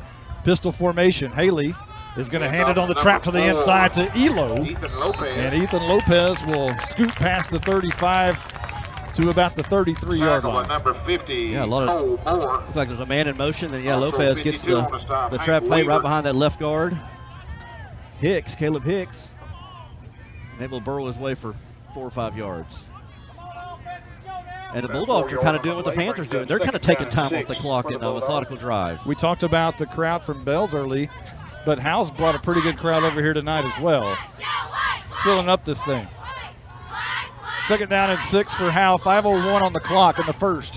Haley wants to run. Left side, breaks the tackle, and goes enough for a 1st down, I believe. A nice run by Haley as he didn't stop his feet. Faked the handoff and took it right off the gut and spun his way and worked his way, and that was an extra effort there by Austin Haley to get the 1st down and a fresh set of downs. We're not quite as high as we normally are in a press box situation, so we're closer to field level, which makes it a little bit tougher to see. It does. So we're relying on the scoreboard a lot for the down and yard. 2nd down, I'm sorry, 1st and 10 from the 22-yard line. Hayes goes in motion. He gets the carry on the jet sweep to the right side, and he couldn't get there fast enough. He couldn't get to the edge. He tried to cut it inside, and right there was Bells Panthers. Yeah, trying to put it upfield. Good pursuit there by Bo Baker to help lead the cavalry for the Panthers. A 2-yard gain there, and they've been going right between the tackles with Daniels and Hayes, but that time tried to break it outside, nothing there. So it's 2nd down and 8, and the good news is the offense looks alive tonight. It does. A lot better than a week ago for sure. 3:58 on the clock. Pistol formation, as this is going to be a handoff to Elo, who's hit immediately. No trickery right there. They faked it on the counter. Number 36, Cooper Smith. And they tried to, they faked it to Daniels and gave it to Ethan Lopez on the misdirection, and Lopez had 3 guys right in his face. Right there, couldn't get anything started, so that's a loss of 4. We've only seen one time that Haley has dropped back the pass, and he was sacked at that time. That was when he got the the personal foul, so we may see his arm right here. Jones split out way to the left. Haley drops back 3 steps, has to run out of the pocket and throws it at the feet of Carson Daniels. Incomplete, as Haley had all kinds of pressure coming right up the middle.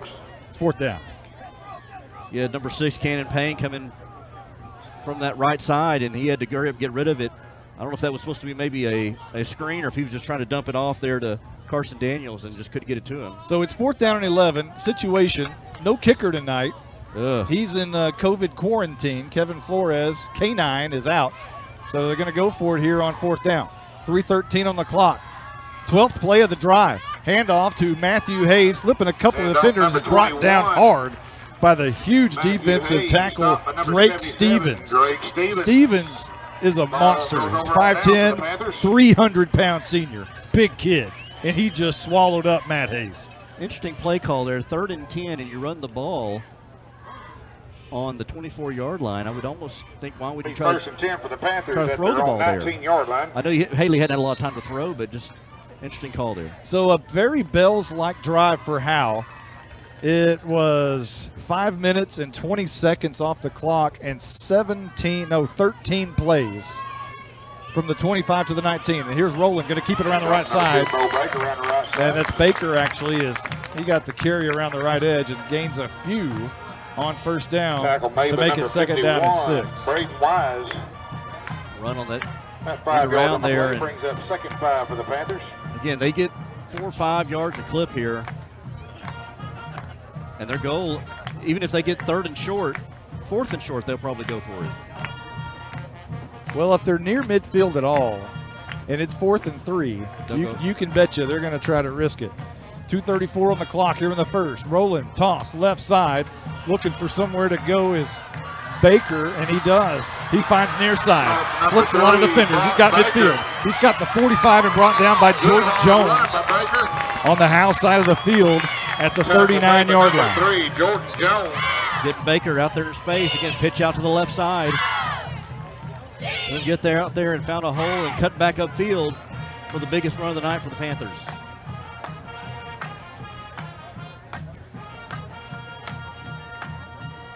.39-yard run.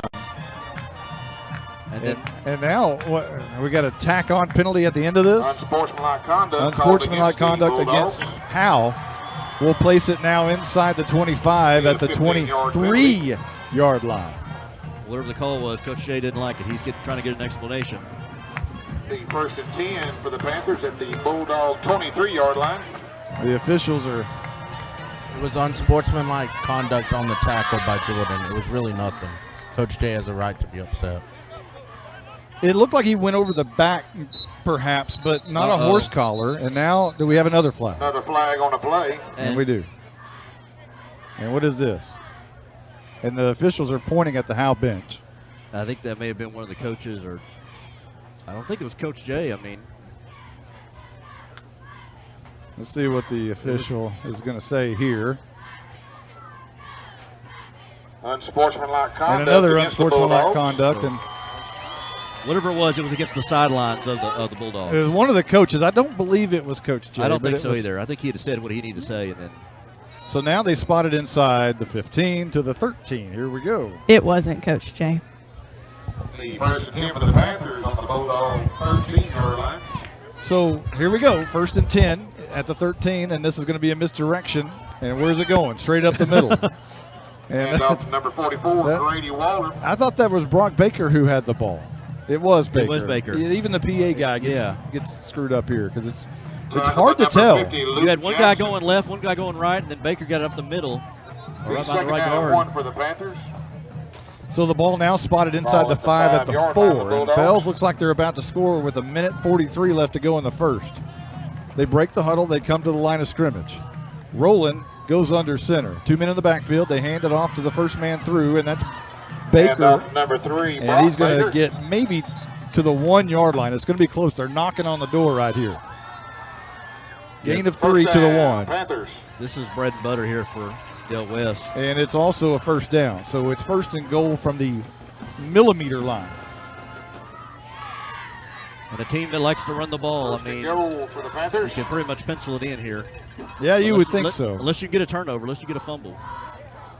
So they're bringing the play in, old school. You know, they're sending players in. You know, everything is 1955 with the slot T. Everything.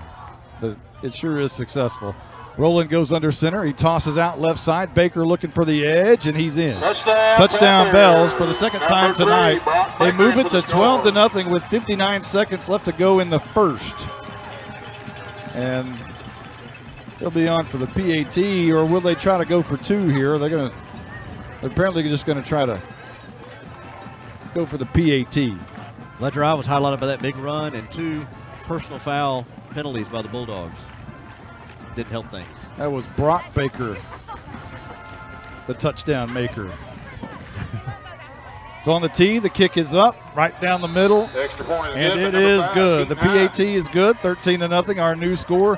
59 seconds left to go here in the first. We'll be right back right after this timeout. Buying and or selling your next home should be an enjoyable experience. At Ann's Realty Group, our commitment to the personal relationship of the transaction ensures not only the level of communication that you deserve, but also the assurance that we will be here the next time you need us. We're not a big box real estate company by design. The flexibility that the freedom of being an independent brokerage allows us to be fully at your service as you need us to be. Ann's Realty Group, Ann Dick & Broker, for all your real estate needs. 903-818-2676. Since 2011, Scoggins Funeral Home and Crematory has walked with hundreds of families through the most overwhelming time of their lives. Their job is simple: to make this season a little easier. What you can expect is a no-pressure, people-first philosophy, custom services for memorials that you'll remember forever, and reasonable pricing. Tommy and Bobby K. Scoggins have built a reputation over the past 30 years in the funeral business for making every family feel at home. Visit ScogginsFuneralHome.com or call 903-482-5225. Welcome back. It was a 5-play, 81-yard drive. And there's the Tech Wave kickoff, going to be taken by Ryan Huff at the middle of the field. The ball comes out. Howe's able to fall back on it at the 34-yard line. So Howe will take over there as we're trying to fix the static that we have. So ball at the 34. The hit exterior scoring drive recap, 5 plays, 81 yards for Bells. It took 2 minutes and 14 seconds off the clock. It was a 1-yard touchdown plunge by Brock Baker, and it makes it 13-0. Bells was helped out there by 2 Howe personal foul calls right there. And here is Haley wanting to throw screen pass out. It's going to be caught and dropped by Matt Hayes. It could be a lateral, and he falls back on it. Are they going to call that a lateral or an incomplete pass? I haven't seen indication yet. I thought that was incomplete. I think they're calling it incomplete. Incomplete pass. It's going to come back to the line of scrimmage. So a quick pass over there to Hayes. Yeah, Hayes just missed that one. It's a good job by Hayes to be alert enough to know, hey, I've got to fall on the ball because I don't know what they're going to call. I think so. Until you hear a whistle for sure, I'd fall on it. Very smart by Hayes to be aware of the situation. So it's 2nd down and 10, Howe from their own 35-yard line. And this is going to be Haley on the pitch to the near side. Hayes, and he's got his legs taken out from under him before he can get back to the line of scrimmage. A loss of 1 to the 34. Option there to the short side of the field. At number 5, Keaton High. At number 5, Keaton High coming in from the cornerback position, knocking his way in there to take out, as you said, the legs out of Hayes. And all of a sudden, the Bulldogs again are finding themselves in a 3rd and long situation. 17 seconds on the clock. It's rolling here in the first quarter. They may elect just to let this thing roll down, but nope, looks like they're going to snap it. Haley in the gun on 3rd down and 10. Apparently, Hayes got back to the line of scrimmage.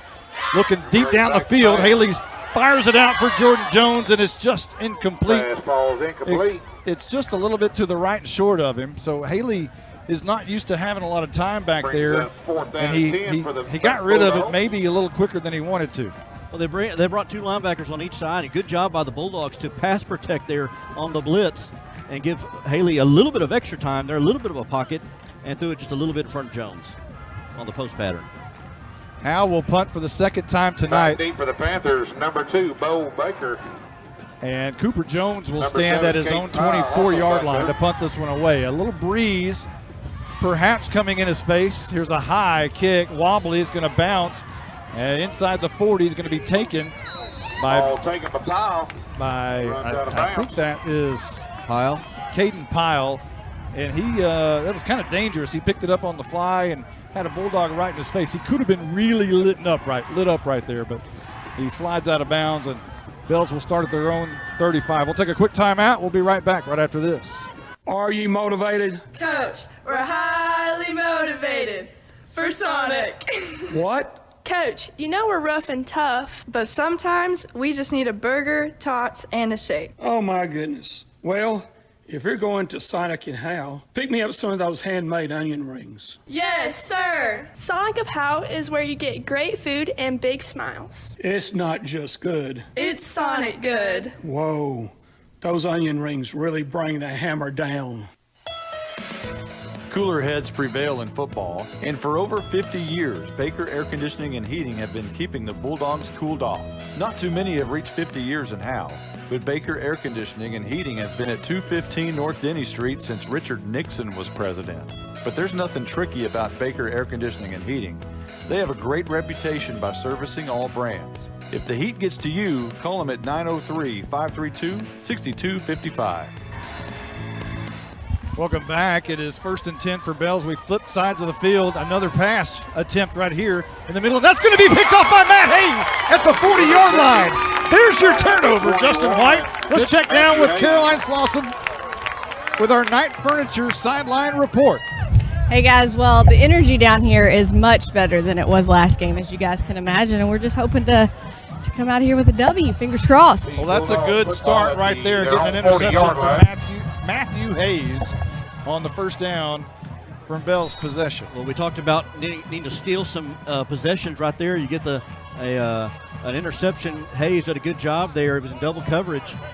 Safety was over the top. I think that was Heimel, and Hayes able to read that and bring it down and give the Bulldogs another possession. Go ahead, Fool me once. The defensive line had great pressure there, and we're in the quarterback's face, and he had to throw it up into double coverage. So Howe will start at their own 40. Fool me once, shame on you. Fool me twice, right? Isn't that the kind of the situation right there? They got him there. So now, after all of that excitement and positive mojo, a delay of game will start the Bulldogs back first and 15. Brings up 1st and 15. So instead of being at the 40, we'll now start at the 35-yard line. 11:53 on the clock here in the second. Haley in the gun by himself. Actually, he's in the pistol. Daniels behind him. Steps back, 3 steps, rolls out of the pocket now, flushed out of the pocket now, is going to be corralled by his shirt collar and slowed down for a pretty big loss of about Cooper 7 or Smith. 8 or 9. It's Cooper Smith on And the side. also number 77, Haley Drake Stevens. had a little bit of extra time, but still not a lot to be able to survey his receivers there before, again, at number 52, Hank Weaver was barreling down on him. Well, you get that clock going fast in your head, and then all of a sudden, you know, you don't find your receivers as quickly as you want to when that clock's going a little quick, and it seems to be going a little quick for Haley right now. Pistol formation, and Haley's going to keep it up the middle and just tucks and goes straight up. And he's going to gain maybe 2 or 3. Tackle by number 77, perhaps to the 27-yard line. Yeah, that was a quarterback design run. He got it, Also took 1 step back, and on then the straight up the gut just to try to get some extra breathing room, and they find themselves again behind the sticks, 3rd and 25. They'll spot it at the 25, so give him 1 yard on that.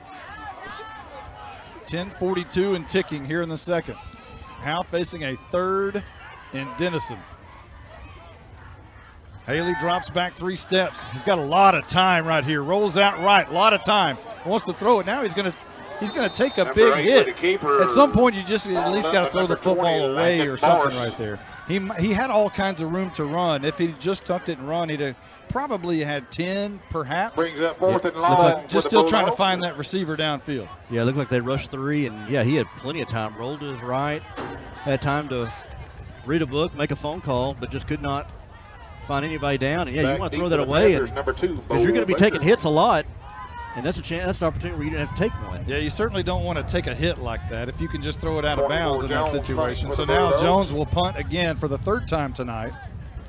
And this one is a high wobbly kick, going to be taken at the 47-yard line. Quickly across the side of the field. We've got an injured Bulldog down. And Baker goes all the way around to the right side and is finally tackled at about the 43-yard line by Jordan Jones on the very far side on the Bells bench.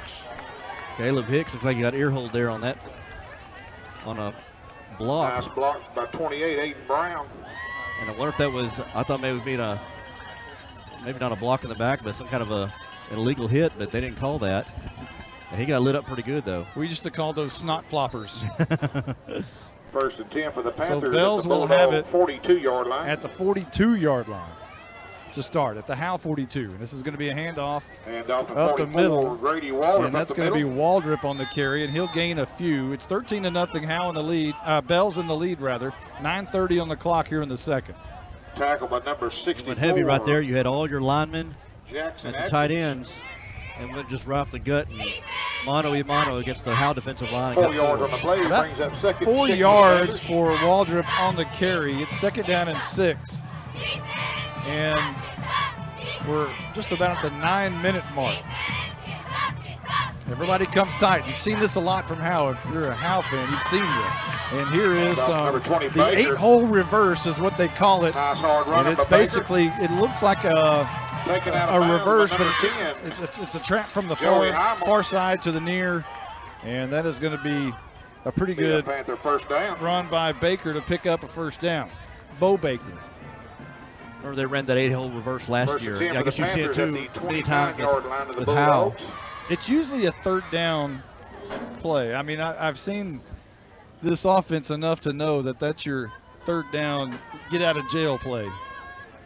And that got him out of jail, right? They got him a fresh set of downs. Ball at the 29-yard line. First and 10 for Bells. Moving right to left. Handoff, left side. And that's Waldrop, and his feet just went out from under him. Looked like he was shot with a rifle from in the calf or something. His legs Sniper hit him? Yeah.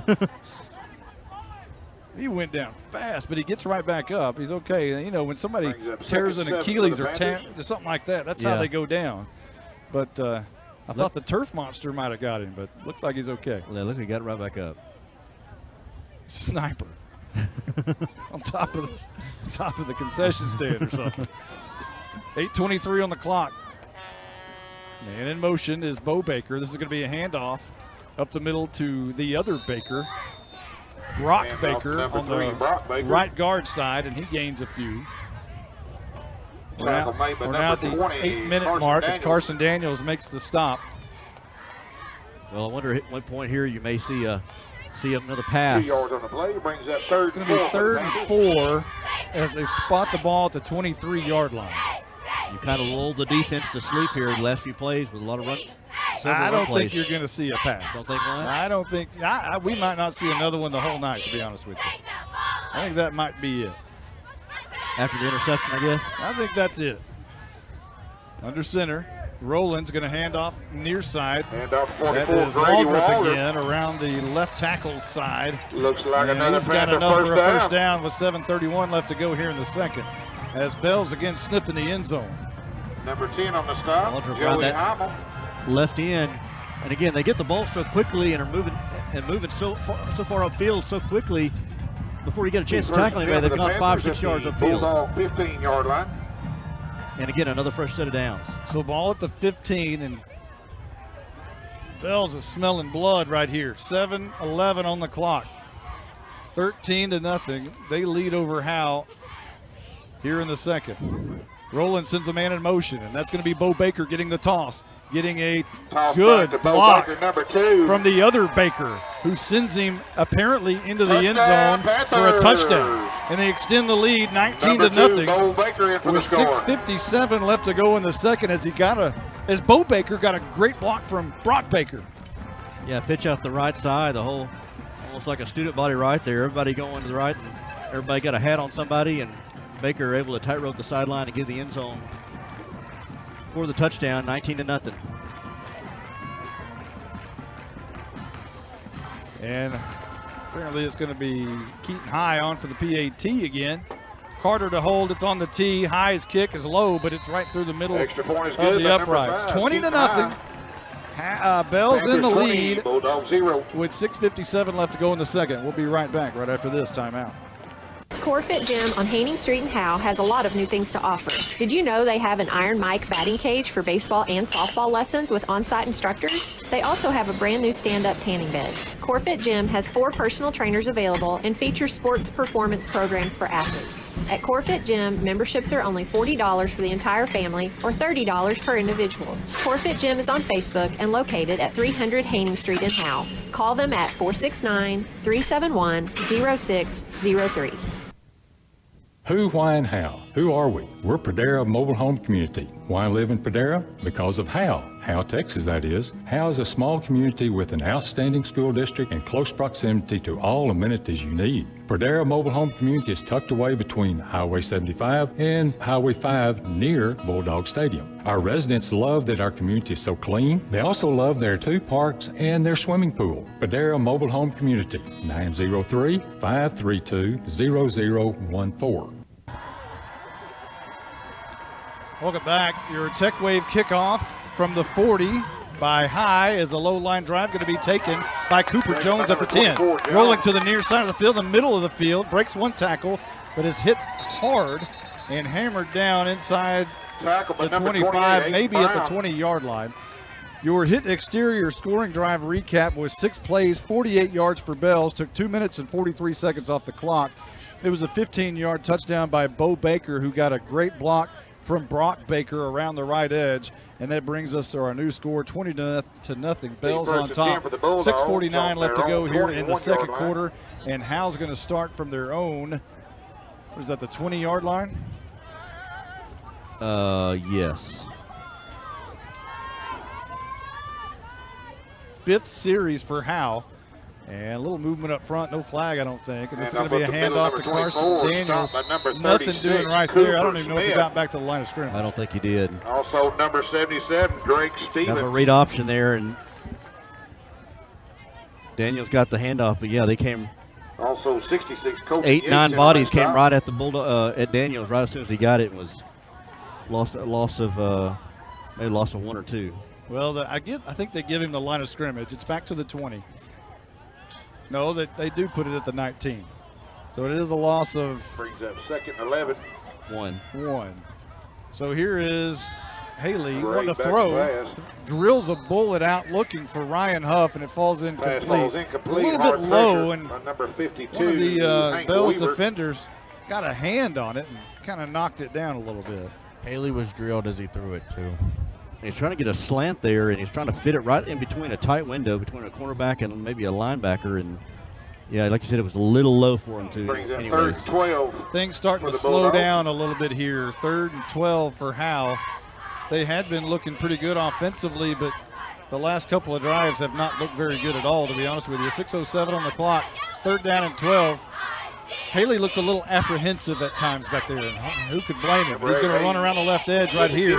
He's got his shirt pulled and everything else, and now he's going to gain maybe a couple, which will set up another 4th down for Howe. Just ran out of the pocket. It looked like he might throw for a second, but then just tucked it. Yeah, I wonder if that was just a design run. Act like you're about to throw and then just go behind the left guard, but not much there. And yeah, I wonder if he's apprehensive. Yeah, he's got hit enough times. I'd be a little gun shy as well. Number 2, Bo Baker, and number 7, certainly understand why. If 24 Jones kicking for the Bulldogs. 4th down, and it's Cooper Jones punt time again for Howe. 5:28 and rolling as the freshman getting ready to boot this one away. A low snap, but he gets it, and he kicks it right into the back of his offensive line. And now it's picked up by Cooper Smith, and he's going to run it back all the way around the right side. And he is going to be tackled, but inside the 5 or inside the 10-yard line. A punt that just never got 3 feet off the ground. Number 10, Joey Heimel. Did it hit a lineman? I thought maybe he just kind of muffed a little bit of it. It had to hit a lineman. I believe it did. Maybe it didn't. You see it, Blake? The lineman, he just kind of missed it when he went to kick it. Be 1st and goal for the Panthers. Well, either way, it's the Bulldogs. Very favorable for the Panthers now, because now they've got the ball at the 10-yard line. It looked like the 10. This could get ugly in a hurry right here. And this And is going to be 44, Grady Waldrop up the middle. middle. And good for Number 50 with a maybe tackle, 5 Luke yards. Jackson. Up to the 5. Well, what you do here is I thought maybe Bells will get the ball and they'll keep it the rest of the half, maybe Panthers. score at the end of the half. But now they get a chance to maybe have 2 possessions here. Roland is going to hand off to Hand off to Waldrop 44 up the again. middle. This time right side. He's close Grady to the end Waldrop. zone. He's at the 1, it appears. So again, Bell sniffing the end zone and smelling blood. 4:36 and rolling here in the short of the goal second. line, 20 to about inches away. nothing. Bell's in the lead. Howe trying to put a stop to this Brings that mess. 3rd and goal for the Panthers. And each run is just kind of backbreaking for the defense here. Each run is 2 or 3 yards and a first down, 2 or 3 yards and a first down. Rolling under center. Handoff, right side. Hand That's off to Waldrop 44, again. Grady Waldrop, This time and he's for a in. Panther Touchdown touchdown. Bells. They extend their lead 26 to nothing. Number With 44 Waldrop 4:13 in for the remaining score. in the second. And you can chalk that one up on the punt return by Cooper Smith, on the punt by Cooper Jones, which just didn't get off the ground. It didn't. Unfortunate turn of events for Howe. A 1-yard touchdown once again by Waldrop. So now Keaton High on to boot this one through for the PAT. Carter to hold. The snap is on the tee. The kick is a low line drive underneath the goalpost and no good. And we remain point is at no 26 to nothing. 4:13 on the clock here in the second. We'll be back right after this timeout. At Grayson Cullen Electric Cooperative, GCEC, we have been around for over 80 years and are governed by 7 principles: open and voluntary membership, democratic member control, members' economic participation, autonomy and independence, education, training, and information, cooperation among cooperatives, and concern for community. One of our communities is Howe, Texas, and GCEC is proud to support the Howe Bulldogs. Justin, Bucksnort Barbecue in downtown Van Alstyne is closing in on an all-time record. They have given away 37 free birthday buffets so far this month. That's where all you have to do is show your proof of age and get a free Bucksnort Barbecue buffet for your birthday. They even include the drink. Well, from this angle, they'll keep that offer 5 days before or 5 days after your actual birthday. It's birthday time in Texas. Oh, geez. Stop saying everything's in Texas. Well, Bucksnort Barbecue is in downtown Van Alstyne, Texas. Welcome back. There's 4:13 remaining in the second quarter. And we're just about ready for the Tech Wave kickoff. Let's give you the hit exterior scoring drive recap for Bells. 3 plays, only 10 yards. Took 59 seconds off the clock. It was a 1-yard touchdown by Waldrop after the punt return by Cooper Smith on the Cooper Jones punt. Taken by number And 24, here's the Tech Jones. Wave kickoff, going to be taken by Cooper Jones. He spins out of a tackle and surges forward to about the 25-yard line, perhaps, and that's where Howe will start with 4:07 on the clock here in Tackle by number the 19, first half. Ben Burleson. Well, Clock's not going as fast as what we thought. I mean, it, usually in Bell's games it just churns, but Howe's done a fairly good job of keeping the offense off the field. Now, some of that's because they're scoring quickly. Well, again, I talked about when they had that punt, you're thinking maybe Bells will keep the ball the rest of the half, but they could maybe make 2 possessions out of it. Let's check down with after this play, let's check down with our Night Furniture sideline reporter, Caroline Slauson. Pistol and Haley is going to hand it to Matt Hayes, running from right to left on the jet sweep. Not much doing there as he was tackled maybe for a yard or 2 loss. Let's check down with our Night Furniture sideline reporter. Carrier number 21. Hey, of course, gotta let that play. Band's about to come out here for halftime. I asked Ms. Hook, how do you choose who comes for band since only half can come? And it's really who signed up. It's they all want to come, and then some can only come half the time, so it's a lot of switching. Nice. I think, a lot of them would want to, you would think to so, sign yeah. up. Here is Haley, and the ball gets away. A scramble for it. Bell says they have it, and they're inside the red zone again. Fumble recovery by number 52, Hank Weaver. Things are just falling apart. Haley I don't even know, Blake, I don't know if you saw that, if Haley even ever got the snap, or if he was trying to do a handoff or a jet sweep. It looked like he fumbled it right from the get-go. He tried to do like the jet sweep pass where it's like a push pass, and he never had a handle on the ball and he just dropped it. So ball at the Howe 19-yard line for Bells as we turn around. Extra possessions for Bells. Yikes, that's ugly. So here we go with that familiar slot T. Man in motion is Bo Baker. They hand it to Brock Baker. He bounces out to the right side. Clear lane. Brock Baker, number breaks 3. a tackle at the 5, and he's a tough runner. But he's down inside the 5 at about the 1. Looks like he's short of the goal line. Nice, tough run. When you look at this Tackle by number formation, 50, at least when Luke I see Jackson. it, what I see is Tyler Grisham, and I see Jaden Matthews, and I see Brandon Wall.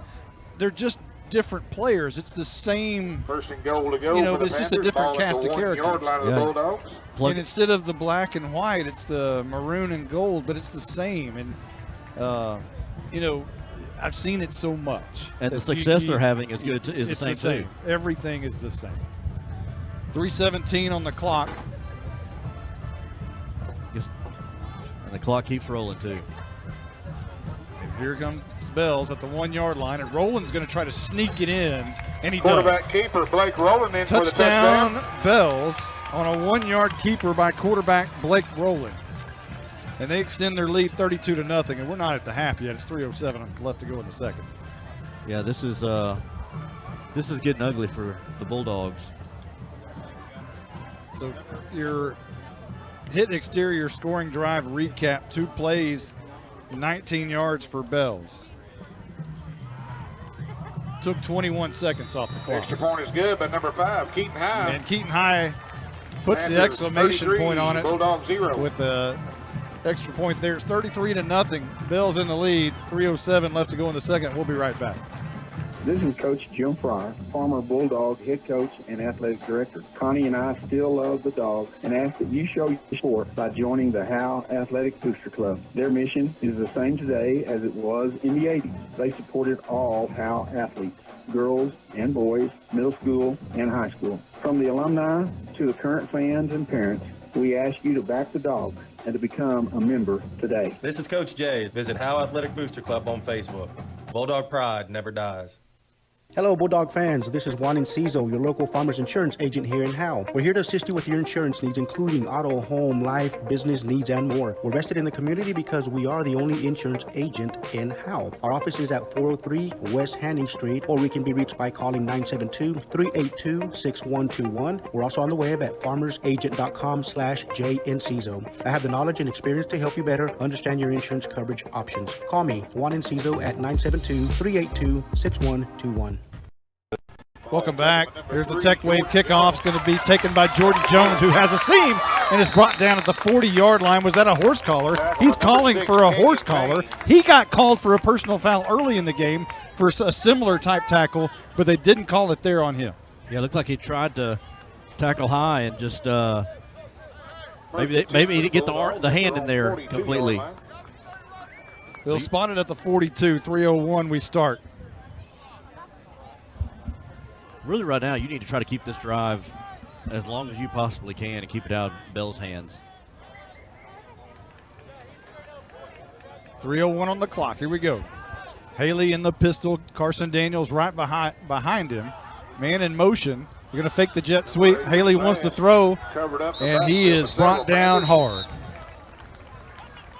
About a 4 or 5 yard loss. Led by number 77. He has no time. He had time to quickly throw it, but he didn't have anyone to throw it to. Yeah, I don't think everybody was out of their routes yet by the time he was ready to throw it. And looks like, and too, we're starting to see a little bit, kind of like last week. Look like some guys are starting to move a little early here, and they haven't called it yet. But you can kind of see some of the Bills coaches kind of raising their hands, and maybe there's a false start going on. Colby Taylor split out wide to the right. And a high snap. Haley has to bring it down, and he's brought down hard again, inside the 35 to the 34. Covered up by number 36, wow. Cooper Smith. So Howe going backwards. It's second down and 14, or third down. No, it's second down still, right? No, it's third down. It's third down. Looks like a timeout's going to be called, apparently. Howe has called a timeout. We'll take one quickly, real quick, too. We'll be right back right after this. Independent Financial is proud to support Howe ISD and their hardworking students, teachers, and staff.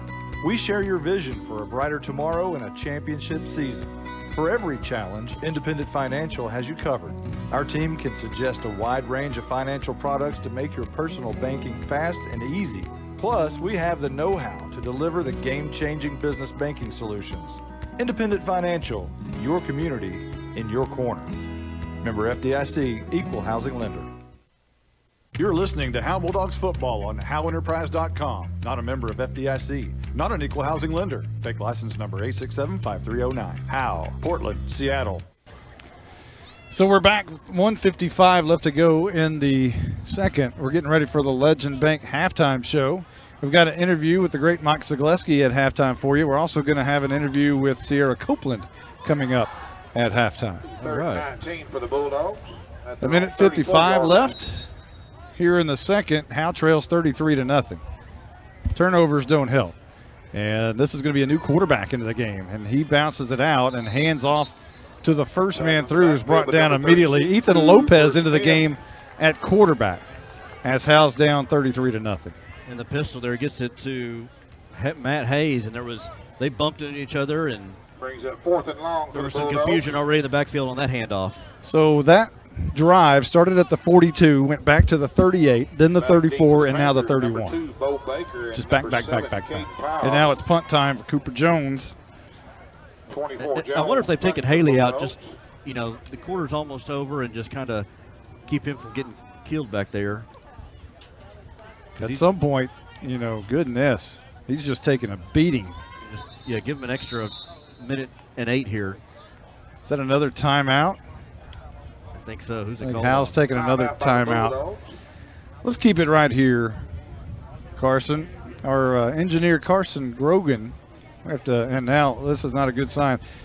Haley is walking to the locker room. He's got Ricky Ake right beside him. That's never a good. It's never a good sign. But Haley's not walking strange or doesn't look like anything's terribly wrong with him. But last year he got the big pop, and he was a little wobbly against S&S. Yeah. And had the concussion. Just and I'm obviously not saying that could be the case tonight because you just don't know, and you don't want to speculate anything. But he is going to the locker room right now. Yeah. At this time, like I said, it's probably just best just to let him have an extra break and an extra rest. I mean, you're down 33-0, 4th and 22, a minute 8 left in the first half. Let Lopez go in there and finish out the half. So Elo will now go from quarterback to deep snapper as it's 4th down and 22. And Cooper Jones will try to quick kick this one out of here, I think. Just get rid of it and get it out of here. Get it off the ground, too. Here's a snap. Jones's kick, it's a high, backwards end-over-end kick. It's going to bounce and take that backwards bounce. You could tell by the way it was kicked that it was going to come backwards because he toe punched it a little bit, almost like a kickoff, and it bounced back into Howe territory at the 46-yard line. Blizzard passed me a note. The Bulldogs have 11 total yards here in the first half. 11 total yards. Yikes. And they looked so good early on. They really did. They had a good drive there. And it's been a lot of these last few drives that's just been backwards. That's taken some of that off and negated some of those yards they had in the first quarter. So here comes Bells with 1:01 left to go in the first. Their second quarter, rather. And here's a handoff to Bo Baker right up the middle. He's got some room. He bounces out, left side, look out, go. He's at the 10, he's at the 5, kiss him goodbye. Bo Baker scores, and the Bells Panthers are doing whatever they want to tonight. Scoring at will, running at will. And they're on the scoreboard again, making it 39-0 with 53 seconds remaining. Got him in that SWAT, kind of maybe a trap play there, right there, right behind the right guard, and was off to the races there. Nobody was even touched him as he went through the hole and into the second level. It's kind of comical. Now a new kicker into the game for Bells. And he will kick it very high. Keaton High. That is not Keaton High. That's Kohler High. It's Kohler High. And he kicked it high. 40-0, Bells in the lead. 53 seconds left to go in the second. We'll be right back right after this. If you've ever been in an automobile accident, who do you trust for your needed repairs? Star Auto Body is Texoma's most trusted body shop, serving all of Grayson County and surrounding counties since 1992. Star Auto Body is locally owned and operated. Services include major collision repairs with or without insurance claims, minor cosmetic repairs, parts replacement, and refinishing. Choose Star Auto Body and Alignments in Howe, Texas, 903-532-5365. Star Auto Body of Howe, Texas. Welcome back. Okay, so your hit exterior scoring drive recap is one play, 46 yards. It took 8 seconds off the clock. Get this. So here's Bell's possessions and scoring drives. Their first one, 5 plays, 81, 2:14 off the clock. They're known for keeping the ball for 7 or 8 minutes at a time, right? Yep. 2:14 on their first one. On the next one, it was 2:43, and it's gone down ever since. 1:59, 21 seconds, and 8 seconds. That's what spread teams do right there. Score fast. Wow. So here is Kohler High to kick this one away. Not sure what happened to Keaton High, but Kohler's going to bang this one away on the Tech Wave kickoff. It's high. It's a short kick.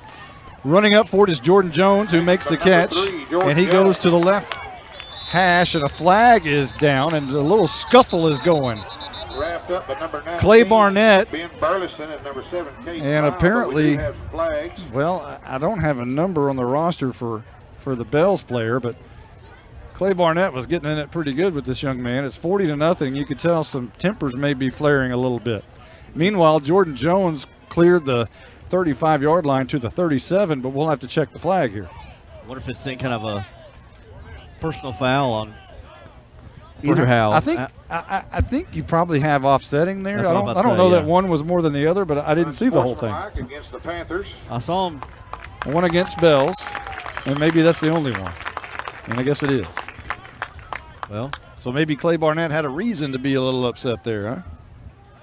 Well, Bulldogs take whatever they can get, 15 yards wherever, but 46 seconds, they may just take a knee and get out of here. They'll move it across mid-stripe over into Bell's territory, so Howe will start at the 47-yard line. 47-yard line. There's 46 seconds remaining here before the Legend Bank halftime show. And Elo goes in at quarterback again. Pistol formation. Barks, and he's going to hand off to Carson Daniels, who's hit immediately by Cooper Smith and driven backwards. It's going to be a loss on the play of about 3 or 4 yards, and maybe 5 on the play. Loss of 5. I mean, I don't even know how to diagnose. I mean, it's every time the Bulldogs are getting the ball. I mean, there is a linebacker or defensive lineman shedding his block or shooting through a gap, and they're right there living in the backfield of the Bulldogs. Yeah, the story may not be as much the slot T as it is the Bells Panther defense tonight. And we talked about that. That offense can score. It's with the defense can step up with the offense. 13 on the play clock, and Lopez is going to hand off to the left side, and driven backwards is Matt Hayes. You got to be careful. That's how legs get snapped. Matthew Hayes, tackle by number 50, Cole. And he goes backwards, and Howe has done nothing but go backwards and backwards and backwards and backwards for the past several series right here. And that was not pretty. Well, 40-0, and we're at the half. Last week it was a lot of penalties that killed the Bulldogs. Tonight it's just been execution. They just have not been able to get anything going, even remote. I mean, they had a first drive or two that had some positive yards, but after that, like you said, it's been loss of 2, loss of 3, loss of 4, loss of 2, punt. So we're going to take a timeout. We're at the Legend Bank halftime show. We're going to take a timeout. We've got interviews with Sierra Copeland. We've got an interview with Coach Mike Zagleski, who's now the intermediate school principal. So we'll take this time, and we'll come back in, I don't know, it's about maybe 13 minutes. We'll see you on the backside. Justin, Bucksnort Barbecue in downtown Van Alstyne is closing in on an all-time record. They have given away 37 free birthday buffets so far this month. That's where all you have to do is show your proof of age and get a free Bucksnort Barbecue buffet for your birthday. They even include the drink. Well, from this angle, they'll keep that offer 5 days before or 5 days after your actual birthday. It's birthday time in Texas. Oh, geez. Stop saying everything's in Texas. Well, Bucksnort Barbecue is in downtown Van Alstyne, Texas. This is Coach Davey Dubose, former Bulldogs head coach and athletic director. Jody and I still love the Dogs and ask that you show your support by joining the Howe Athletic Booster Club. Their mission is the same as it was in the 90s. They support all Howe athletics, girls and boys, middle school and high school. Good luck to all the Howe teams in the coming school year. This is Coach Jay. It's only $25 to become a member. From the alumni to the current fans and parents, we ask you to back the Dogs and become a member today. Visit Howe Athletic Booster Club on Facebook. Bulldog pride never dies. Hello, Bulldog fans. This is Juan Enciso, your local farmers insurance agent here in Howe. We're here to assist you with your insurance needs, including auto, home, life, business needs, and more. We're vested in the community because we are the only insurance agent in Howe. Our office is at 403 West Hanning Street, or we can be reached by calling 972-382-6121. We're also on the web at farmersagent.com/JEnciso. I have the knowledge and experience to help you better understand your insurance coverage options. Call me, Juan Enciso, at 972-382-6121. Are you motivated? Coach, we're highly motivated for Sonic. What? Coach, you know we're rough and tough, but sometimes we just need a burger, tots, and a shake. Oh my goodness. Well, if you're going to Sonic and Howe, pick me up some of those handmade onion rings. Yes, sir. Sonic of Howe is where you get great food and big smiles. It's not just good. It's Sonic good. Whoa, those onion rings really bring the hammer down. You're listening to the Legend Bank Halftime Show. Today's Senior Student Athlete of the Week is brought to you by family attorney Kimberly Killebrew. Now let's join Monty Walker with the Senior Student Athlete of the Week. All right, this week we're visiting with Sierra Copeland, who is a volleyball star and basketball. Let's talk about that. The Twin Towers are down to one. Allie Harvey's graduated now, and you're on your own in that department. Are you already missing that? Of course, I miss her. She was one of my bestest friends, and of course we played volleyball, basketball, and we did track together. So I do miss her, but we have stayed in touch, and she's gone in Colorado doing her own thing. And, you know, there's just going to be new people that are going to come in and replace her. And so, yeah, of course I miss her, but we stay in touch, so it's all good. All right, so officially, how tall are you? So I went to the doctor about a week ago for my checkup, and they said without shoes, I'm 6 foot and 3/4 an inch. But with shoes, I'm more like 6'2", so. There you go. Well, the good thing is you wear shoes playing basketball, yes. Right? So basketball was amazing last year. What made that team so special? I just think our relationship and chemistry, because we've been playing with I played with those same people since elementary and growing up, and we were all best friends with each other, and we had team dinners and sleepovers, and, you know, I loved all of them. So I think that translated onto the court into something special. Is there a moment that's going to stick out with you about last season's basketball season? I definitely think beating defending state champs Chapel Hill, and just all the fans showed out, and the community was so good to us, and it was just one of the best feelings of my life. I'll never forget it. Jenna is gone, Allie is gone, Cassidy is gone, Molly is gone. How do you replace those girls?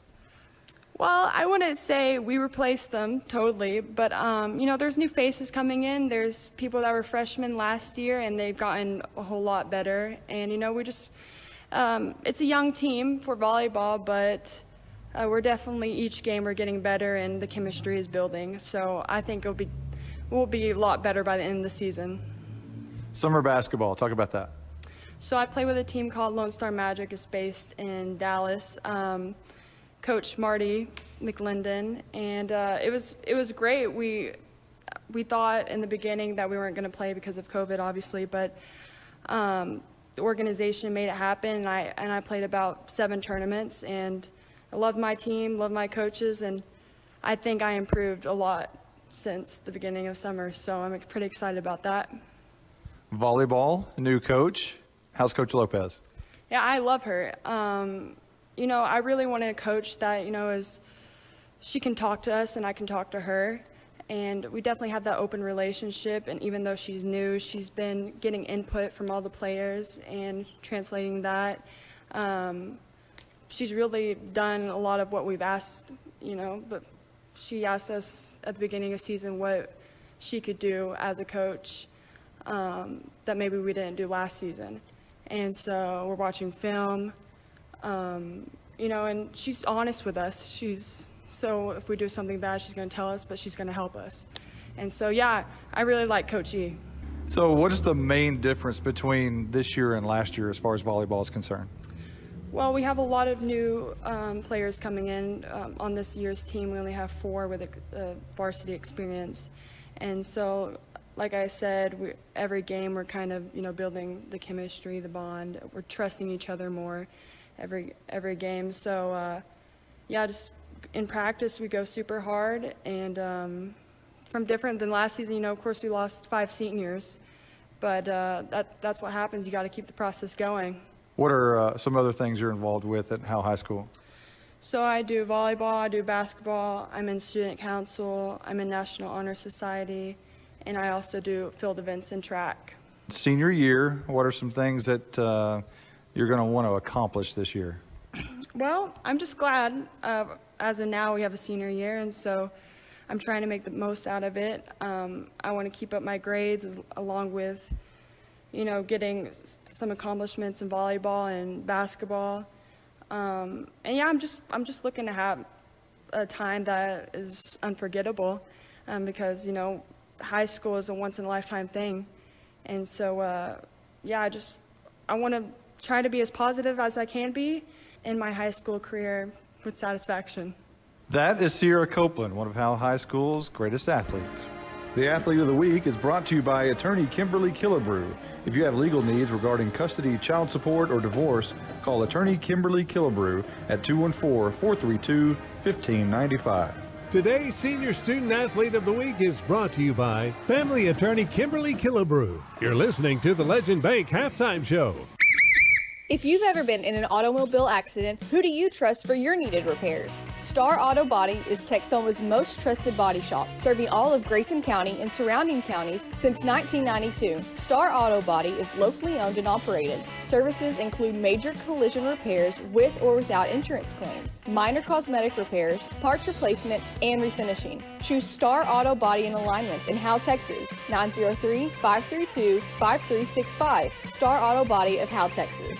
This is Michelle Castle with Guild Mortgage, welcoming you to Howe Bulldogs football. Guild has been delivering on the promise of home to hundreds of thousands of people just like you for over 60 years. With a big heart and a desire to serve, we're committed to making life better in our communities. This is where we live, and we're committed to building it with you. Guild Mortgage is an equal housing lender company, NMLS 3274. Michelle Castle, NMLS number 231122. Branch address 714 North Travis Street, Sherman, Texas 75090. All loans subject to underwriting approval. Terms and conditions apply. Subject to change without notice. Buying and or selling your next home should be an enjoyable experience. At Ann's Realty Group, our commitment to the personal relationship of the transaction ensures not only the level of communication that you deserve, but also the assurance that we will be here the next time you need us. We're not a big box real estate company by design. The flexibility that the freedom of being an independent brokerage allows us to be fully at your service as you need us to be. Ann's Realty Group and Dick & Broker for all your real estate needs. 903-818-2676.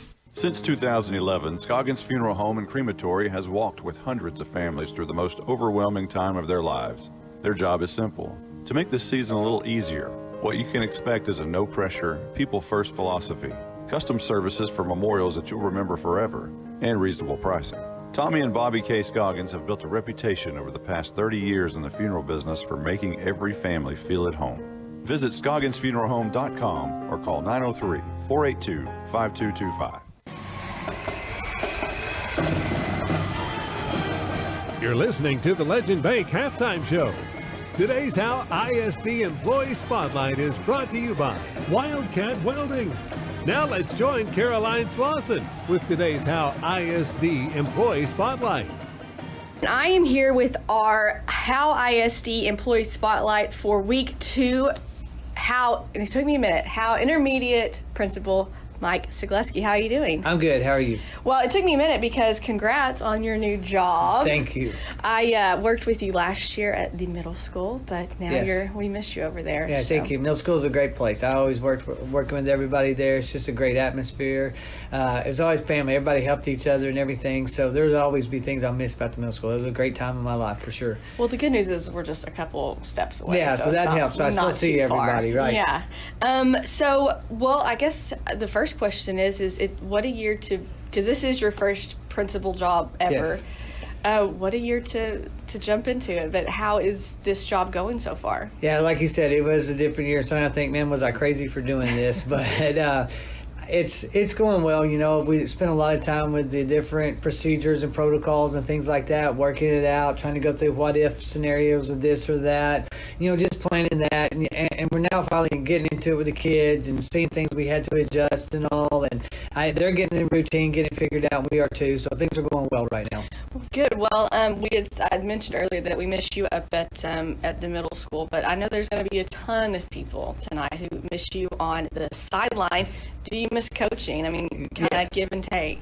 Yes, I'll always miss coaching. You know, it was just a great part of my life, and I'm a coach's kid, and so I grew up in it and spent, I guess, the first 47 years of my life coaching. So between my dad and myself, so it's been hard, you know, part of it, driving by, seeing the guys, the camaraderie with the kids I really miss, because I've always, I don't know, 25 years that I coached, had that connection with kids and everything. So that's something that's hard. I'll see them somewhere and they'll give me a big hug, tell me they miss me and everything, which makes it that hard. That part's tough to do. I always miss excitement of Friday nights. You know, it's just something. That's going to be hard, tough to get to. I see myself, you know, when I retire one day, trying to go into a private school and just being a stop and only coach or something and get to experience that again. So you really think you'll go back to it again? Yes, I'll do that at some point, yeah, for sure. Well, there we go. There is hope.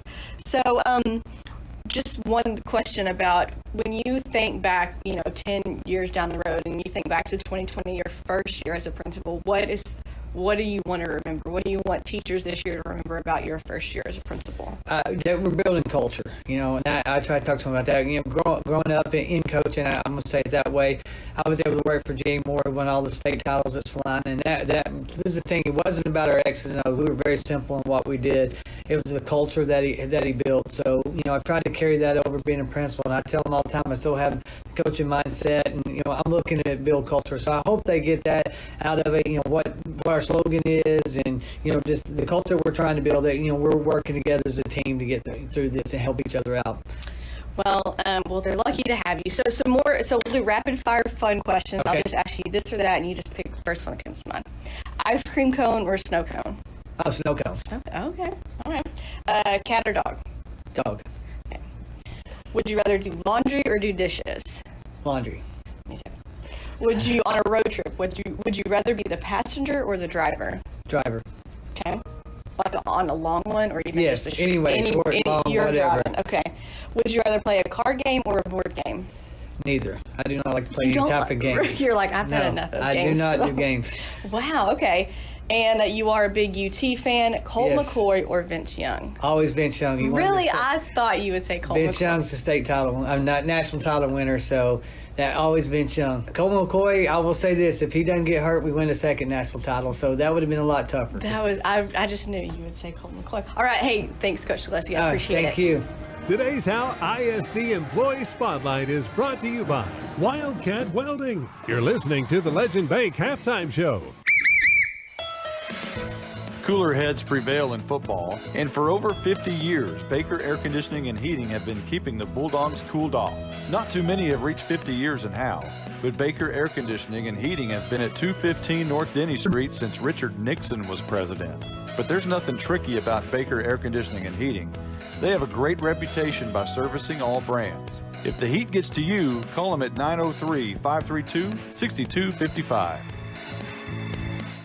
Corfit Gym on Haining Street in Howe has a lot of new things to offer. Did you know they have an Iron Mike batting cage for baseball and softball lessons with on-site instructors? They also have a brand new stand-up tanning bed. Corfit Gym has 4 personal trainers available and features sports performance programs for athletes. At Corfit Gym, memberships are only $40 for the entire family or $30 per individual. Corfit Gym is on Facebook and located at 300 Haining Street in Howe. Call them at 469-371-0603.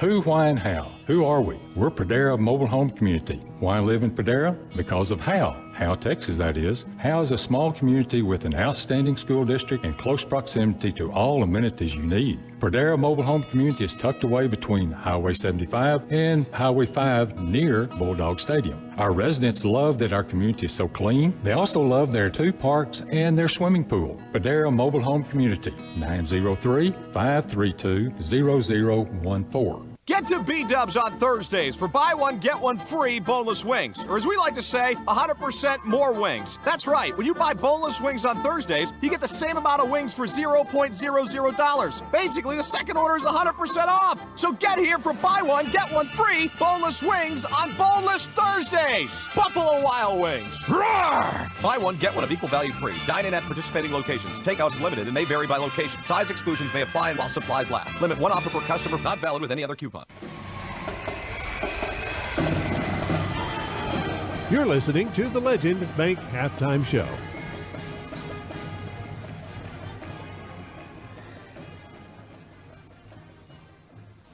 Hey guys, welcome back to Panther Stadium in Bells. In halftime, 12 minutes left in halftime, 40-0 the score here. Bells on top of the Bulldogs. We're going to bring in Blake the Blizzard Burnett for this half's stats. Blake? Well, we have the Bells Panthers with the lead 40-0 at the halftime. We'll start with their rushing stats as they're a run-heavy team. Grady Waldrop has 8 carries, 32 yards, and a touchdown. Brock Baker has 7 carries and 80 yards and a touchdown. Bo Baker has 4 carries and 74 yards and 2 touchdowns. And quarterback Blake Rowland adds a 1 yard on a quarterback sneak and a touchdown. Blake Rowland passing is 1 of 2 for 49 yards and a touchdown. That pass was to Tanner Carter, who also has 49 yards and a touchdown. Blake Rowland has thrown an interception tonight as well. On defense for the Howe Bulldogs, they are led by Luke Jackson with 4 tackles and Carson Daniels with 4, Jordan Jones with 4, Braden Wise with 3, Matt Hayes with 1, and Jackson Atkins with 1, Ethan Lopez with 1, and Austin Haley with 1. The Bulldogs rushing, Carson Daniels has 4 carries for 7 yards. Matt Hayes has 8 carries for -4. Austin Haley has 11 carries for -1. And Ethan Lopez has 1 carry for 4 yards. On defense for Bells, Cooper Smith leads the way with 8 tackles, 3 sacks, and 3 tackles for loss.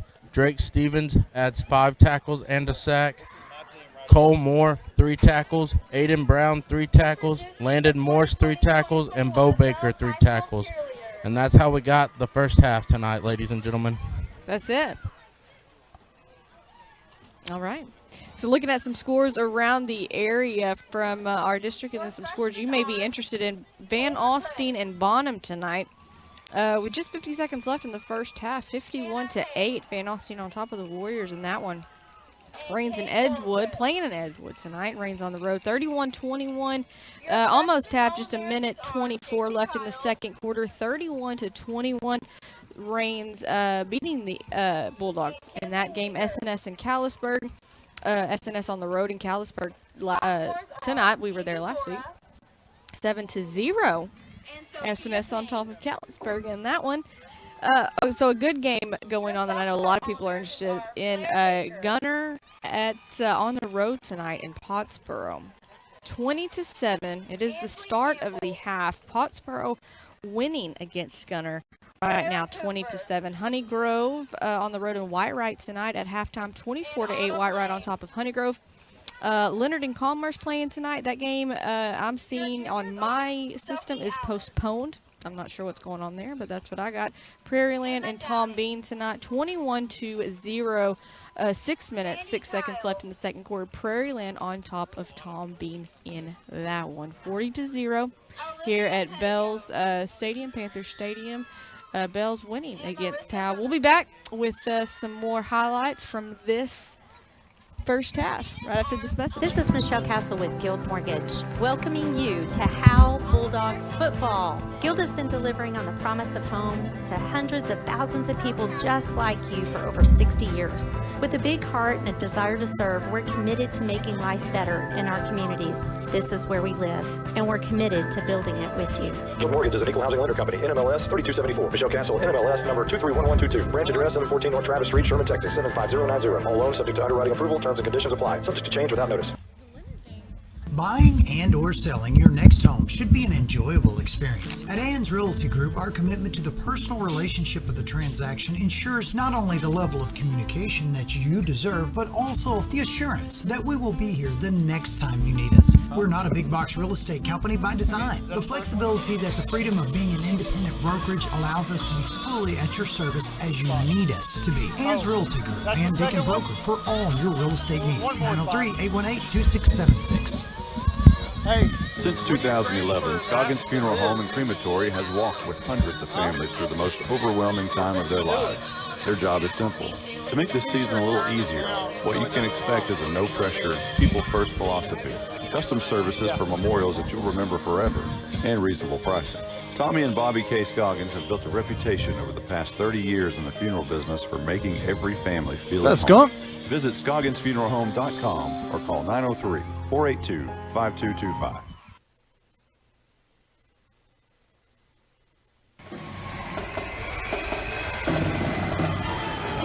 You're listening to the Legend Bank Halftime Show. All right, welcome back. We are at the Legend Bank Halftime Show, and we've got some we got a recap and some highlights to go through. I don't know if they're really highlights or lowlights that we're going to go through here. But Howe started off the football game with the ball first as Bells deferred. Give me some crowd noise a little bit there. Got to have something. It sounds like we're in a box. There you go. So it goes in the non-red one. Okay, so here we go. Howe started the football game at their own 28-yard line. Cooper Jones had to punt for the very first time to start the game. They went 4 and out. Gave it to Bells at the 10-11 mark in the first. Bells went 5 plays and 62 yards and capped it off on this 48-yard touchdown pass. Yes, I said 48-yard touchdown pass from Roland to Carter.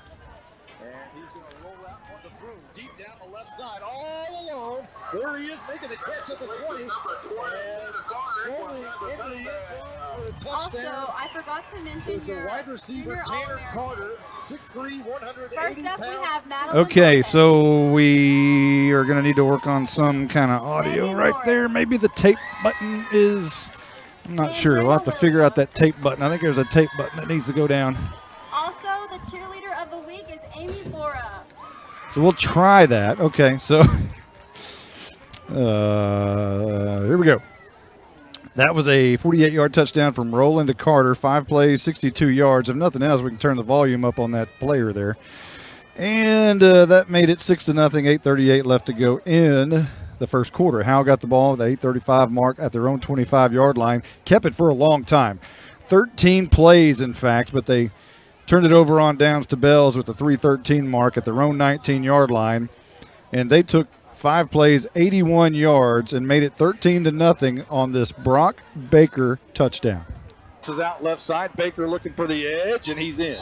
Touchdown Bells for the second time. And that was a touchdown by Baker. And then Howe took the ball and had to punt after 4 plays. Bells got it back at the beginning of the second quarter. And on the very first play, Matthew Hayes made an interception. We flip sides of the field. Another pass attempt right here in the middle. That's going to be picked off by Matt Hayes at the 40-yard line. There's your turnover, Justin White. Let's check down with Caroline Slauson. Yeah, that's your turnover by Matthew Hayes on the interception. Howe took the ball but had to punt again. Cooper Jones for the 3rd time. Bells took it with the 9:40 mark. They went 6 plays, 48 yards, took 2 minutes and 43 seconds off the clock, and scored on this 15-yard touchdown by Bo Baker. Over Howe here in the second. Roland sends a man in motion, and that's going to be Bo Baker getting the toss. Getting a good block number 2 from the other Baker, who sends him apparently into the end zone for a touchdown. And he did score. 19-0. And they made it 20-0 with 6:57 left to go in the second quarter. Howe got the ball back, but had to punt once again. Cooper Jones' 4th punt of the game ended up in Cooper Smith's hands, and he returned it all the way down to the 10-yard line. And that's when Waldrop scored for the first time tonight on a 1-yard touchdown. Handoff, right side. That's Waldrop again. This time he's in. Touchdown. They extend their lead 26-0. Number 44. 3 plays, 10 yards for that drive, 1:59 off the clock, and Bells went up 26-0 with 4:43 remaining in the second. And then Haley, on the very first play, suffered a fumble. Ball gets away, a scramble for it. Bells says they have it, and they're inside the red zone again. They took it at the 19-yard line, and 1 play later, it was Rowland for the touchdown. Rowland's going to try to sneak it in, and he Quarterback does. keeper Blake Rowland in Touchdown, for the touchdown. Bells. Actually, 2 plays, 19 yards, took 21 seconds off the clock. They extend their lead 33-0 with 3:07 left to go in the second quarter. Howe took the ball and punted again. But wait, there's more. 1:01 left to go on the clock, and Bells takes it at the Howe 46-yard line. 1 play later. Baker right up the middle. He's got some room. He bounces out left side. Look out, go. He's at the 10. He's at the 5. Kiss him goodbye. Bo Baker scores, and the Bells Panthers are doing whatever they want to tonight. 46 yards on the touchdown by Bo Baker, and it was Kohler high on the extra point for the first time. And it was a 1-play, 46-yard drive. Took 8 seconds off the clock, and that gave us our current score, 40-0. And we are coming out of the half. We're just about ready. We're going to take another very quick timeout. We'll be right back right after this.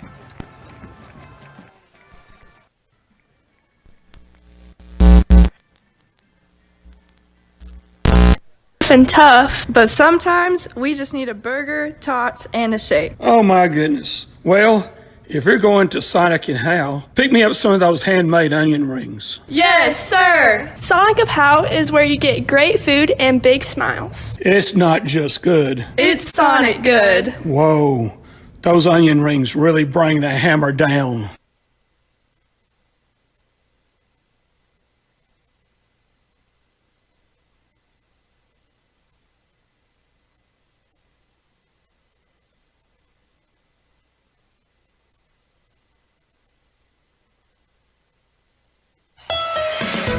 Cooler heads prevail in football, and for over 50 years, Baker Air Conditioning and Heating have been keeping the Bulldogs cooled off. Not too many have reached 50 years in Howe, but Baker Air Conditioning and Heating have been at 215 North Denny Street since Richard Nixon was president. But there's nothing tricky about Baker Air Conditioning and Heating. They have a great reputation by servicing all brands. If the heat gets to you, call them at 903-532-6255.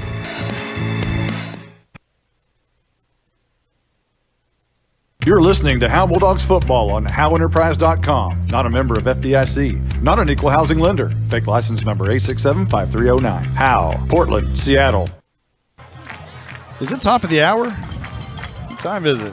Hey, we're going to have a report in the third quarter from our Night Furniture sideline reporter about the nachos over here. We'll see how that worked out. You know, last year we had she's kind of our nacho guru, so we'll see what they're like over here. Now the teams are back out on the field. I have to turn the crowd mic up maybe a little bit higher because people are still not back in their seats. Is this a sit-down second half, Justin White? It may be, I tell you. I mean, this is kind of one of those halves you kind of hope that just goes fast and nobody gets hurt. Okay, so the first thing we want to look at, is there an Austin Haley in street clothes or is an Austin Haley? Yikes. Jordan Jones kicking for Austin the Haley with no pads on. Shorts and a jersey without shoulder pads. So he's going over there and talking to his dad to see what's going on. But there will be no more Austin Haley tonight. Here's a Tech Wave kickoff, going to be squibbed up the middle, and look out. This could be a long return, taking it across the 50-yard line into Howe territory, and Bells will start on the Howe side of the field at the 48-yard line to begin the second half. And we talked about this in the open. On the coin toss, games can be determined there. You can figure out what kind of coach thinks his team is by the coin toss. If they're so confident in their defense that they're going to defer, well, you can tell, hey, I like my defense's chances here to shut down. And so far, hey, they've put a big old goose egg on the board against Howe. So here they take the ball 1st and 10 to start the second half. They've ran pretty much a perfect game tonight for Bills. Ball at the 48, and this is going to be a handoff to the right side. And we don't have starters into the game for Bells anymore. Cooper So Smith at quarterback. Nelson gets the carry on first down, and he's going to gain about 4 yards to the 45-yard line, maybe 3 yards. Yeah, you got Cooper Smith at quarterback, number 36, running the quarterback. Well, he played a lot of quarterback growing up, and he was a throwing quarterback. As a matter of fact, I don't know how enthused they were to hear Dale West was coming over here. Planning on airing it out a little bit, but well, he's had a heck of a game on the defensive side of the ball too. He's been one of those guys who's been in the backfield causing havoc back there for Austin Haley. Number 9 would be Gabe Gibson. So here we are. It's 3rd down and 7. Cooper Smith. And the ball spotted at the 46-yard line, a loss of 1 on the play. 3rd down and 8, rather. 10:49 just underway here in the second half. Thanks for everyone who listened to the Legend Bank halftime show. We had great interviews with Mike Zagleski and had Sierra Copeland we visited with. Here is Smith going to hand off on the far side, another big hole around the right, and that's the 8-hole reverse. The magic 4th down play to Lane Kendrick. That was one we saw many times. Cooper Akins ran that so well. Brent Masters ran that so well. Brandon Wall even ran the 8-hole reverse there 1 year to mastery, if you will. But it's 4th down here as Howe stops him just short. But this is a situation where Bells likes to go for it, especially with the backup unit in. And Smith is going to go 8-hole reverse again, but this time the ball's on the turf. And Howe's going to take over at their own 45-yard line. They were not, I don't think they were able to recover the fumble, but it is a turnover on downs. Got the stop there. Bulldogs able to penetrate the defense or that offensive line pretty quickly there and force the fumble. But like I said, Bill's got it back, but they turn over on down. So there's something positive there. It's the second unit you're playing against. It's still positive for the Bulldog defense. So how we doing, Carson Grogan? Everything going okay? Our broadcast stream, everything all right? Anybody got any issues? All right. Everybody here's it's okay. I guess we're all right.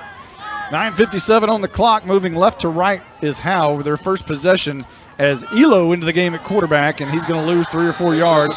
They faked a handoff to Carson Daniels over right guard, and Ethan Lopez kept it and ducked, and he was hit immediately. There's Lopez, there's Cooper Jones back there, and Carson Daniels, and there was confusion, or it didn't look right, it didn't look fluid there from the get-go. And the result was a loss of 5 on the play. 9:33 and rolling here in the second. Play brings up 2nd down and 14 for the Bulldogs. Let's see how our battery's doing down there. We all right?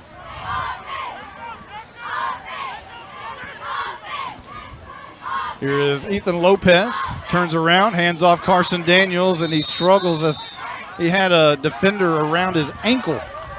And drug him down. Had not been for the it's not a shoestring tackle, it's a foot grab, but Daniels had a rather large hole right there. Carried by number 20, had a pretty good hole, but Tucker Aaron, the nose guard, able to come in there and 2 yards on the play, take his 3rd and 12 for the Bulldogs. Get a shoestring tackle there and drop back for a minimal gain. So 3rd and long. Let's see what this brings. 8:46 and rolling. Lopez in the pistol. He's going to turn and toss. Left side, Matthew Hayes, a few yards. Maybe up to back to the original line of scrimmage at the 45-yard line, meaning it'll be 4th down and about 9. As they do actually gain a few yards, it'll be 4th down and 9 for Howe, 8:28 on the clock. And Cooper Jones apparently brings up 4th down and 9 is going to punt again. Like I said, at this point in the game, you're trying to get your second unit in there to get a few reps. Again, just try to get out of here without any injuries. Back deep for the Panthers, number 7, Caden Powell. And Jones's punt is a low end-over-end kick. It hits at the 20 and rolls towards the end zone, and it is going to go barely into the end zone for a touchback. The ball stopped about maybe 2 feet into the end zone. So with that, our Knight Furniture sideline reporter, Caroline Slauson, It's nacho review time in Texas. Yeah, the nachos here are about like this game. No bueno. Oh, no. Oh, man. The chips are too stale. Chips are too stale. Oh. Well, you are quite the nacho snob. I really am. Yeah. I mean, nothing. I mean, concession stand nachos. Very snobbish. Well, you know, the cheese in some of these concession stands is not real good to begin with anyway. Let's just end it right there. Okay. The cheese is okay. All right. So here's Cooper Smith handing off. Nowhere to go behind the line of scrimmage. And brought down for a loss is Jaden Nelson. And it appears like it might have been tackle made by number 51. I thought for a moment it was Jackson Atkins on the stop, but apparently Braden Wise on there. So that'll move the ball back a few yards, maybe a loss of 2 to the 18. Second down and 12 for the Panthers. Hand off there to the fullback, and yeah, good job by Wise coming up from the linebacker position. Able to drop him back for a loss. So here comes Bells again. Hey, a turnover. And Howe's going to come up with the football on a turnover. How about that? Second turnover of the night with 7:12 left to go in the second. And Howe's got to capitalize on this and get on the scoreboard. Ball goes over to the Bulldogs. What a smooth handoff there from Smith to the running back. And dropped right there on the carpet. Good job by the Bulldogs to pick that up. So just for morale purposes, it'd be great to get a score here. Get a crack that goose egg. So Howe's going to have the ball with 7:12 on the clock here in the second at the Bells. Looks like it's at the 17-yard line. Is that right? Knocking on the door right here. You got to get 17 yards. Do something positive. Here's a handoff to Matthew Hayes, and he runs up the middle. Spins out of the tackle. He was hit hard up the middle, but he spun out of it on his way for a couple to about the 13-yard line-ish. Good job by Hayes there. He was able to sidestep a defender in the backfield and kind of spin his way for a couple extra yards. Good run there by Hayes. 6:50 on the clock, and it's rolling. Still a good crowd on both sides. It's homecoming night here for Bells, so they got a good crowd. Next week is homecoming for Howe. So everybody get your ticket early in the week. Come on out. Ethan Lopez is going to carry it over the left side. Nowhere to go. Just no blocking whatsoever. And he's driven back by, it looks like 8 maroon jerseys over there. Yeah, that was a quarterback design run on that, and that left side, they stonewalled him right from the get-go. And he had no chance of positive yardage. A loss of 3 back to the 16. No kicker tonight. K9 is in COVID jail. Third down and 10 for the Bulldogs. And that being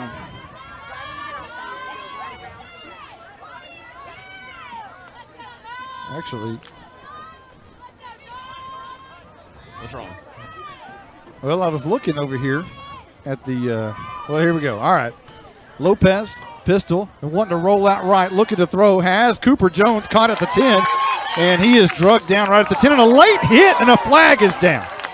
It's going to be a late hit on Bells as Lane Kendrick came in as Jones was already down on the sideline and just planted him head first. And that will give Howe a first and goal situation. Foul, late hit by the Panthers. Play action bootleg there. Lopez just kind of dunked it in there to Cooper Jones, the freshman. Expect a lot of big things out of First and goal Jones for the this year. Bulldogs at the Panthers. First completion of the night for the Bulldogs there as well. Wow, first completion of the night for the Bulldogs. Wow. The 15-yard penalty will take it half the distance to the goal, which is at the 6-yard line. 5:35 on the clock here in the second.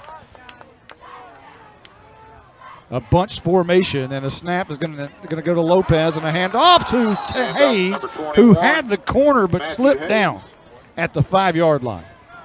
So perhaps a gain of 1, but Hayes had looked like some clear running, at least to get maybe to the 3, 2, or 1, maybe even in the end zone to just slip down. Yeah, try to get around that corner. Did he slip? I thought maybe 24 Peyton Handel got a hold of him. Did he slip and fall? Either way, he went down behind the line of scrimmage, but missed an opportunity there because I thought he was going to cut it upfield and go in the end zone.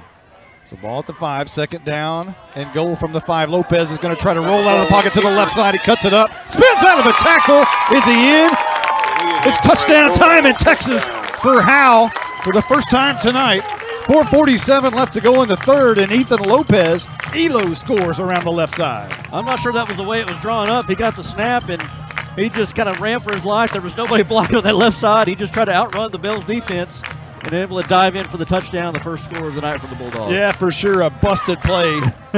And Elo just did what he could and scrambled out of it and made a 5-yard gain into a touchdown. Nice job. No kicker tonight. Again, K9, Kevin Flores, is in COVID jail. So here's Elo on the handoff to Jordan Jones around the right side. He's trying to get in. He does. 2-point conversion for Howe. And it's 40-8. Okay.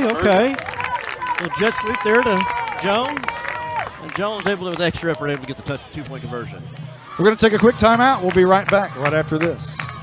Corfit Gym on Haining Street in Howe has a lot of new things to offer. Did you know they have an Iron Mike batting cage for baseball and softball lessons with on-site instructors? They also have a brand new stand-up tanning bed. Corfit Gym has 4 personal trainers available and features sports performance programs for athletes. At Corfit Gym, memberships are only $40 for the entire family or $30 per individual. Corfit Gym is on Facebook and located at 300 Haining Street in Howe. Call them at 469-371-0603. Who, why, and how? Who are we? We're Pradera Mobile Home Community. Why live in Pradera? Because of Howe. Howe, Texas, that is. Howe is a small community with an outstanding school district and close proximity to all amenities you need. Pradera Mobile Home Community is tucked away between Highway 75 and Highway 5 near Bulldog Stadium. Our residents love that our community is so clean. They also love their 2 parks and their swimming pool. Pradera Mobile Home Community, 903-532-0014. Welcome back. 4:47 left to go in the third. We're ready for the Tech Wave kickoff as Jordan Jones is going to boot this one away. It is a squib kick down the middle of the field. Going to bounce and take another big bounce. Scramble for the football at the 24-yard line. I think Bells was able to get back on it at the 24. It was a good bounce. It just bounced around a little bit. A squib kick, you know. Panther football. They did get it. And they do recover at their own 24-yard line. So for Howe, it was a 5-play, 17-yard drive. And it was a 5-yard touchdown by Elo and a 2-point conversion by JoJo. It's Ethan Lopez, Jordan Jones. If anyone's scoring at home, and it's 40-8 now, 4:47 left to go in the third. Well, you're able to force a turnover last drive. You got the second unit in there for Bells. Cooper Smith still at quarterback, and he's going to hand off to the Lane Kendrick on the right side on the 8-hole reverse, and that's good for 11 yards and a first down up to the 35-yard line. 10-yard run on the play. That 8-hole reverse is always seems to always be a positive yardage play. Well, it's your third down trick bag play generally, but it's a first down, another first down run here on this one. First down maker right now. First down. Bo Baker, the touchdown maker, out of the game now. It's Lane Kendrick and Nelson in the backfield. Cooper Smith from his own 35. He's going to hand off near side, and that's a new running back, and he's going to be gang tackled at the line of scrimmage and brought back. Nice job there by Matt Hayes and Joey Heimel to scrape over and bring the new ball carrier down. Right at the line of scrimmage, or a yard lost, actually, and the ball carrier there was down long 10 for the Panthers. A number that we do not have. I tell you, the Bulldogs, they are keeping some of their starters in still. They're not ready to take out their first unit just yet. Bryce Crosby still on the edge as the edge rusher, and it's second down and 11 for Bells here. Smith is going to roll around the left edge. No, he hands it off. And is Nelson, and nothing doing there as he's brought down. And now a late flag comes in. Number 3, Jordan Jones. And you hope, Howe had so much momentum going right there that you hope it wasn't all washed away, because it was going to be third down and long. This could turn into first down and 10 near midfield. I didn't know if that was a late hit. Blake, are you saying it's? Blake says it's against Bells, so back it up even further. How's our battery situation down there, Mr. Blizzard? Are we okay? Okay. So the ball will be spotted now at the 20. They've had an issue with a couple of penalties here these past couple of possessions for the Panthers. 3:09 on the clock, and it's rolling very fast. We're getting through this third quarter very quickly. Here's a handoff to Lane Kendrick again. 8-hole reverse around the right edge, and good for maybe 7 or 8. Chews up some of that back. And they'll spot it at the 27-yard line. See that reverse, you get a chance to get your fast running backs there on that outside. Really get some positive yardage out of that. So it's 4th down for Bells, and for one of the very few times you ever see Bells punt, they're going to punt right here. Is this the first punt they've had tonight? First punt of the night for the Bells Panthers. Punt for the Panthers, number 8. It'll be Blake Rowland to boot this one away. It's a wobbly end-over-end kick. Going to bounce at the 45 of Howe. Bounce straight up, and Howe's going to take it about right there, maybe at the 44. 2:12 on the clock here in the third, and the clock is still rolling. Still rolling. Now it stops at 2:07. I wonder if that's on purpose. We got an extra 4 seconds on the clock there. I don't know if anybody's going to complain too much about that. 2:07 is where the Bulldogs will start their possession at the 44-yard line with that 2:07. Their own 44-yard line. In a moment, we'll check down with our Night Furniture sideline reporter, perhaps after this play, and see how the boys in white are doing.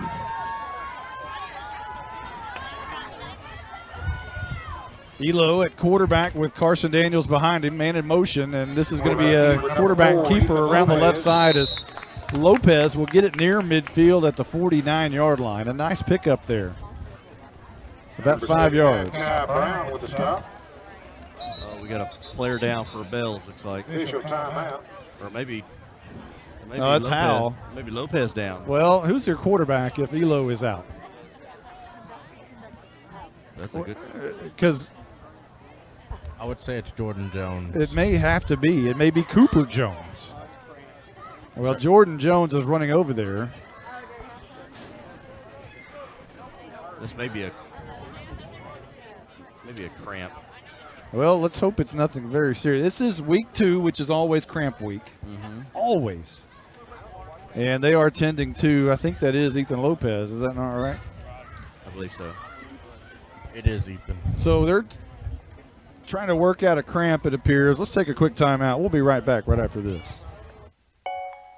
At Grayson Cullen Electric Cooperative, GCEC, we have been around for over 80 years and are governed by 7 principles: open and voluntary membership, democratic member control, members' economic participation, autonomy and independence, education, training, and information, cooperation among cooperatives, and concern for community. One of our communities is Howe, Texas, and GCEC is proud to support the Howe Bulldogs. All right, the consensus, I think the Blizzard was right, like he always is. It's Jordan Jones at quarterback. And he is going to hand off to Carson Daniels up the middle. And for the first time tonight, Howe has some room to the 30. And down at the 25-yard line, Carson Daniels on the trap up the middle is able to bounce it out left and find good room. And a first down run. Hey, maybe Jordan Jones should just play quarterback. Yeah, maybe that's the answer right there. But Lopez is back in the game. Yeah, hand off to Daniels and got a good block and good vision by him to be able to break it, find the hole and break it to the outside for the biggest run of the night for the Bulldogs. So Jones back on the field as well, but he will, as you mentioned, Ethan Lopez back in the game at quarterback. It's 1st and 10 for Howe at the Bells 25-yard line. 1:26 remaining in the third, as Ryan Huff and Colby Taylor will switch positions, and now they both come over to the right side, and a timeout's been called as there was mass confusion on the offense, and Drew Murray just walked out and called a timeout, said, hey, let's talk about this. Let's talk about it here. 1:25 left to go in the third. We still have a quarter to go. It's 40-8, but Howe's looked a little better here in the third quarter, although Bells has a lot of new players on the field. But you take what you can get right now, and this is a chance right now to work in Ethan Lopez because you don't know what Austin Haley's injury situation is going to be. Let's check down with our Night Furniture sideline reporter, Caroline Slauson, who's right by the cheerleaders, so I don't know if you can hear us, but Caroline, what's going on down there?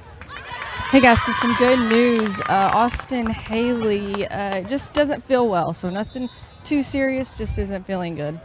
Okay, well, good. Hopefully he's all right. You don't want to sick Austin Haley either. No. But that is better than a concussion or some kind of an injury, obviously. So here is Elo and company with 1:25 left to go in the third. Man in motion, a low snap. Elo wants to throw the ball down the field towards Colby Taylor at the 1-yard line. It's incomplete. It was a lob throw, and there's a flag down about where Elo went down. Or if that'd be roughing the passer. Good job there by Carson Daniels to pick up a blitz there to give Lopez just a little bit extra time. That is a personal foul against the Panthers. That's going to place the ball about the 10-yard line.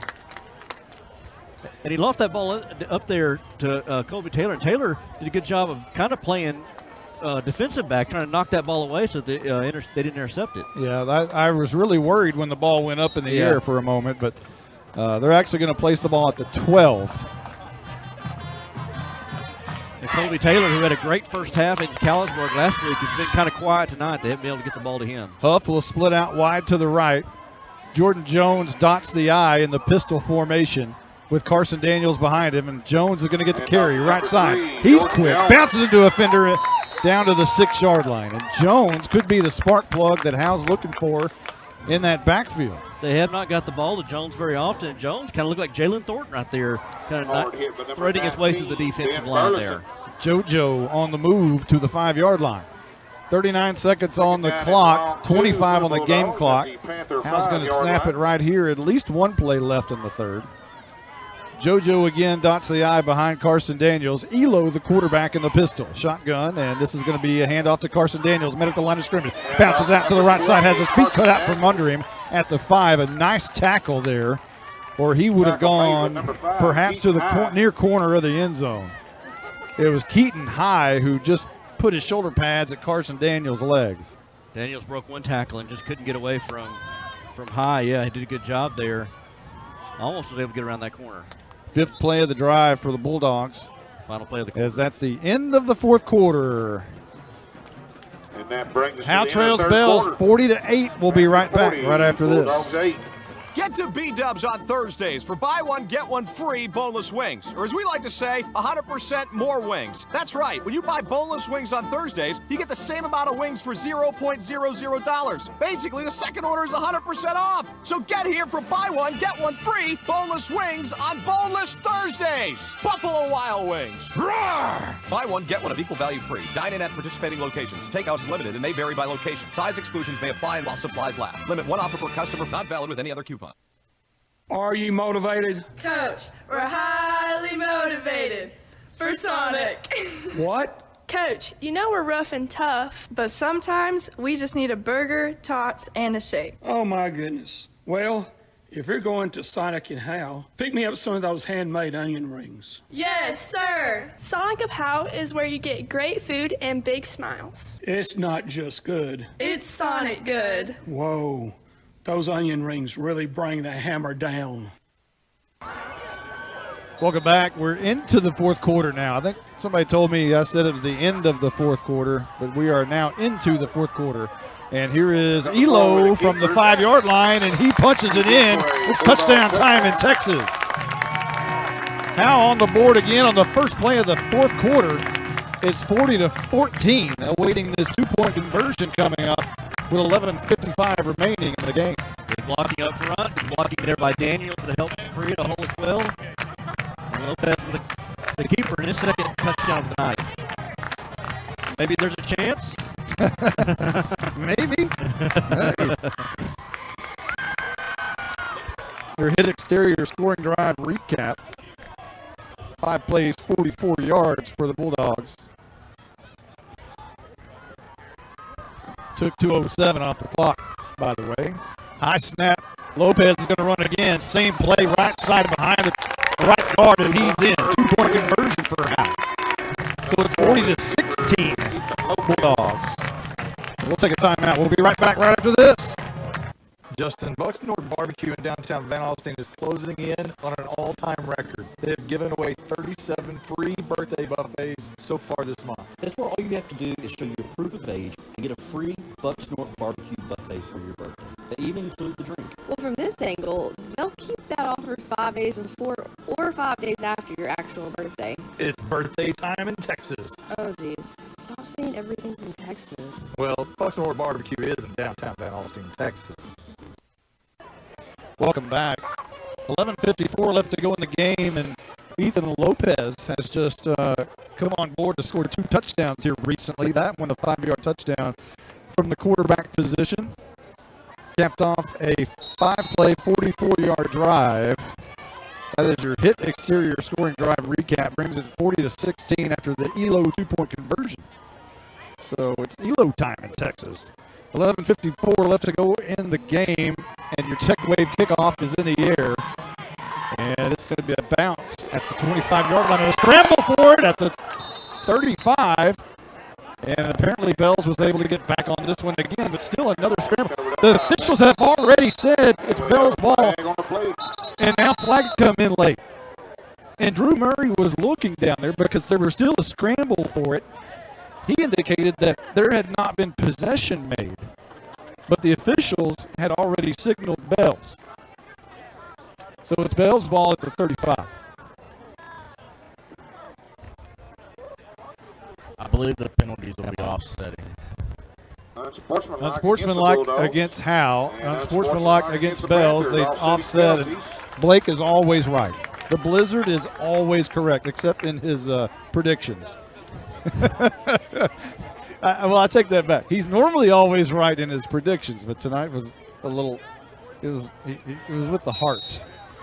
I guess when we're wrong, he'll be first and 10 for the Panthers at their own 38-yard line. Yeah. So there's 11:50 left to go in the game. Howe trails 40-16. The defense is back out on the field. The ball's going to be spotted. It appears at the 37-yard line. I thought it was going to be the 35. So this will be a handoff. Not much doing right up the middle. And Gibson is brought down. Up in the backfield. And that's the number we didn't have a moment ago. Lead tackle Gabe on that play Gibson, was number 10, 9. Joey Heimel. So no gain on the play. We'll bring up 2nd down and 10 for Bells. And I think everyone is kind of just to the point of, hey, let's get the heck out of here. Clay Barnett into the game at outside linebacker. We were worried whether he was going to be able to make it in injuries, but of course he was in early in the game, got the scuffle.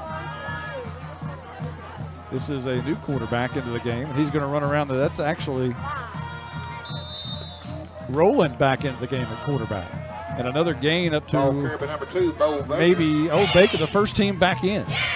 Maybe so the score got a little bit too tight for Coach West. I guess first team's got to come in. He's like, let me knock him down a notch. They're only up 40-16. Let's put the first team back in. Ball up to the 44-yard line. It's 3rd down, and the 8-hole reverse is coming up. Look for Baker on the 8-hole reverse. And it's not. It's going to be Waldrop on the left side tackle. He's got the first down. He's got midfield, and he's brought down hard on the house side of the field by Jackson Adkins at the 46-yard line. Jackson Adkins. Well, you can tell when the first team gets in there, they got a big push up front. Holes started to develop, and first and 10 for the guys Panthers were a little at bit the faster there for Bulldog that first team. 46-yard line. So the first team unit for Bells back into the game here in the 4th quarter with 10:21 left to go. I mean, you don't want to get in a situation where your first team doesn't play a lot. I mean, that's not good either. You need to have reps for your first team. So you can understand the situation. As Waldrop in at the wing on the slot T. Here comes Rowland on a handoff up the middle.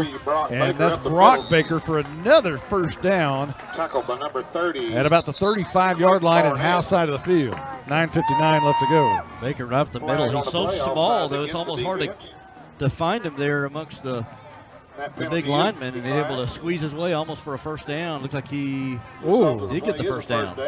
Yeah, barely. They he got a left-footed spot right there, but it was still enough for a first down. They marked it at the 36. So a 10-yard gain, and he did pick it up. 9:42 is rolling on the clock. Roland comes under center. He's going to toss left side. Waldrop trying to find that left edge. He's got 8, he's got 9, he's got 10. Flag down, 15 yards to the 20-yard line. But a flag is down.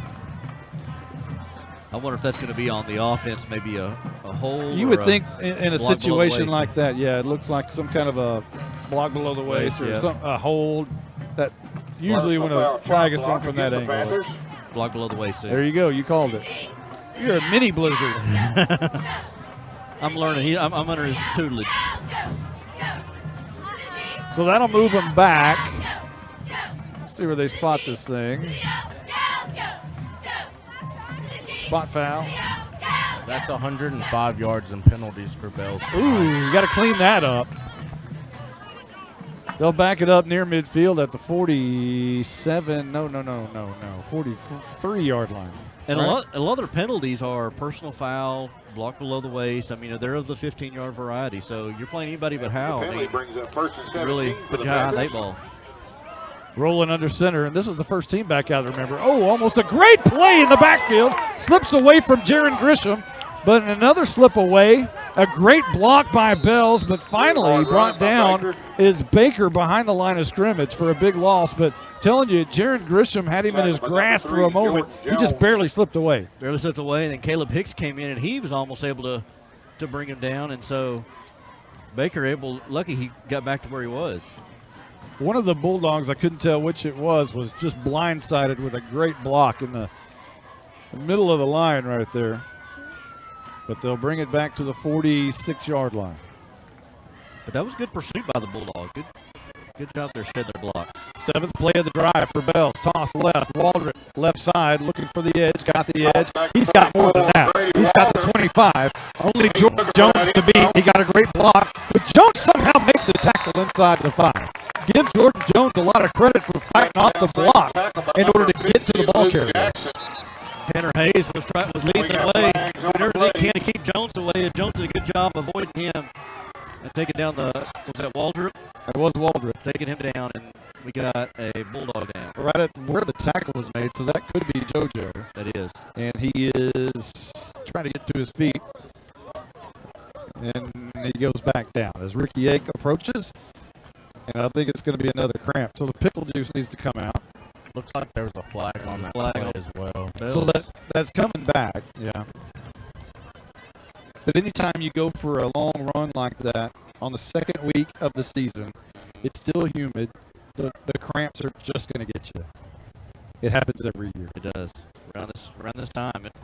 Usually, hopefully by district time, October, it'll kind of cease. So how many penalty yards is that now?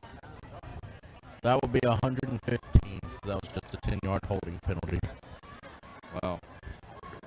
9 penalties for 115 yards. Well, if there's a bright spot for Howe, you forced 9 penalties for 115 yards, right? So JoJo gets up and he's running off. And he's running nicely. It's not like he's favoring one leg or the other. Jones with pink gloves on. It's not October. That's it. But he is very flashy, that young man. On the back of his vehicle, it says "honk if you think I'm sexy." I think that's what it says. Oh yeah. You didn't honk, did you? Yeah, I was going to honk. That's why I'm on FM 902. Just going to honk a little bit. Hey, like the pink gloves, JoJo.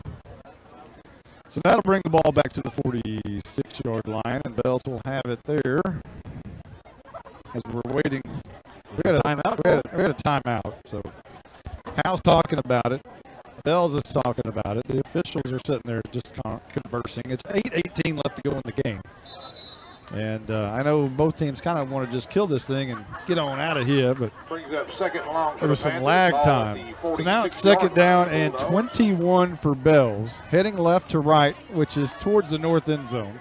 Their new gold helmets Very about the same color as McKinney's gold helmets that they have had for so many years.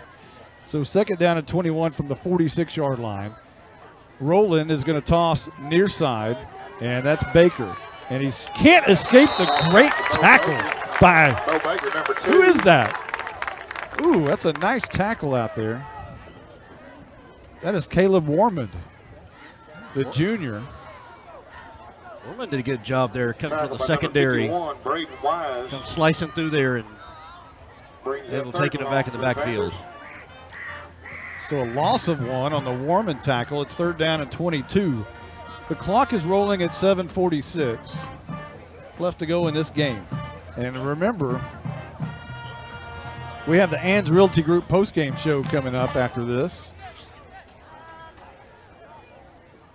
Rowland wants to roll out, and now he sticks it in the gut of Baker, and he's got a lot of room. It's the Boomerooski. The Boomerooski for 6. Or can he be brought down? He steps out of bounds at the 3-yard line.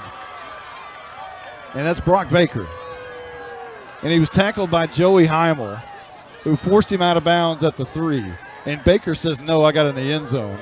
But the official called it right as he stepped out at the 3. Rowland faked the pass, and Baker. Well, what he did, he rolled out right. Baker stood there. The old Boomerooski. Hard run by Brock Baker. I'm not sure if that's the term, but he's a Statue of Liberty, perhaps. I was going to say Statue of Liberty. Stuck it in his gut as he was froze. For the Panthers. He was frozen and then stuck it there, and he didn't have anybody on him. Isn't that what Jared Zabransky did for Boise State against the Sooners back in the I don't want to talk about that. Inside the 5, and here is Rowland. With a fumble. There's a fumble on the play. Bulldogs say they have it. I think they Bell do. say they have it. It's Bulldogs football. They recovered a fumble. Caleb Hicks comes up with it. Inside the 5, Howe stops him and turns him away with 7:08 left to go in the game. Good job by the Bulldogs. Panthers, again, probably. Again, that's the first team offense. So they're looking a little sloppy here in the fourth quarter. Bulldogs playing with a little fire. Down 40-16 still, but good job by the Bulldogs haven't stopped playing. So here come the Bulldogs. Dylan Hughes into the game now at fullback. And Elo still in the game at quarterback. And he turns around, hands to Dylan Hughes around the right edge, looking for somewhere to go, and he's down after maybe a yard. Or did he lose a yard to the 5? I think he lost a yard. Dylan Hughes. So Hughes loses 1 back to the 5. For the Bulldogs. I kind of like when they had Jordan Jones back there in the backfield. He gave him a little spark. You know you're doing a football game in the country by an ag barn whenever 30 minutes or 15 minutes you smell a skunk. There's a whiff, an aroma through the air here that we can smell. Second down and 11. Ryan Huff comes near side, split out to the left as Howe's heading north, way back on their own 5-yard line. Here's a turn and handoff near side, and a lot of room on the edge is Matt Hayes. He makes a cut, bangs over a couple of defenders. A first down run up to the 21-yard line. Hayes, good job there. Get around that left side. They sealed off a wall for him there, and did a good job of outrunning the linebackers and the defenders, and we get the first down. What you're going to get with Matthew Hayes is not a lot of juking, moving, and cutting, but you're going to get straight line running. And he did make one subtle cut, but it was enough to run right over 2 defenders on for a first down run. He's one of the many sophomores on this team. So is this another timeout? Timeout has been called by Howe. There's 5:42 left to go in the game. Howe has a 1st and 10. I think the clock may have been rolling a little bit on the play clock. We'll take a quick timeout, 30 seconds. We'll be right back right after this. Hello, Howe Bulldogs. This is Coach Joey McQueen, former Bulldogs head coach and athletic director. Vic and I still love the Dogs and ask that you show your support by joining the Howe Athletic Booster Club. Their mission is the same today as it was in the 90s. They support all Howe athletes, girls and boys, middle school and high school. It's only $25 to become a member. From the alumni to the current fans and parents, we ask that you back the Dogs and become a member today. Go visit the Howe Athletic Booster Club on Facebook. Have a great year, Bulldogs. Welcome back. It's 40-16 here at Bell's Panther Stadium. Monty Walker along with Justin White. And the Blizzard, Blake Burnett, Carson Grogan, our engineer. Our intern is Jake Roberts up here. But most importantly, down on the sidelines, Caroline Slauson. We'll check back with you here in just a moment as the Bulldogs are about to come to the line of scrimmage. Man in motion, a low snap. Elo has to dig it out, fall on it. The ball is on the turf. A scramble for it, no indication, and the officials say Howe got back on it, but a loss back inside the 20 to the 19 or 18-yard line perhaps. Caroline, we're just about done here. 5:27 left to go in the game. We've covered nachos. What else we got? That's a great question. A great halftime interview, by the way. Oh, thank you. Yeah, it was great to see Coach Shugleski again, or Principal Shugleski, whatever you're calling him these days. But yeah, it was great to catch up with him. So you got next week? Miss Doty. Oh, good. Yeah. That's going to be a good one. Here's Howe, and they false start. Cooper Jones took off at the line of scrimmage, and he was headed downfield, man. 5:06 left to go in the game, and Howe's going backwards again. I wonder how weird that is for Coach Gillespie to be up in the stands for the first time, and who knows how long. It's got to be odd. It's got to be an odd situation, you would think. Elo sends a man in motion, and that's JoJo as Elo wants to throw deep down the right side of the field. Ryan Huff in stride at the 50, cuts to near 5, near side, in the middle of the field. A lot of speed to the 10, to the 5, kissing goodbye. Ryan Huff, do what Ryan Huff do, and that's long touchdowns. It's touchdown time in Texas. A lot of motion right there. We see the arm of Ethan Lopez when he's got time to throw and lost it down. And Huff got behind the line behind the coverage and was off to the races. 85 yards on the strike from Elo to Huff. It took a while to get there, but Huff able to get under it and bring it in. 4:43 to go. 2-point conversion time coming up.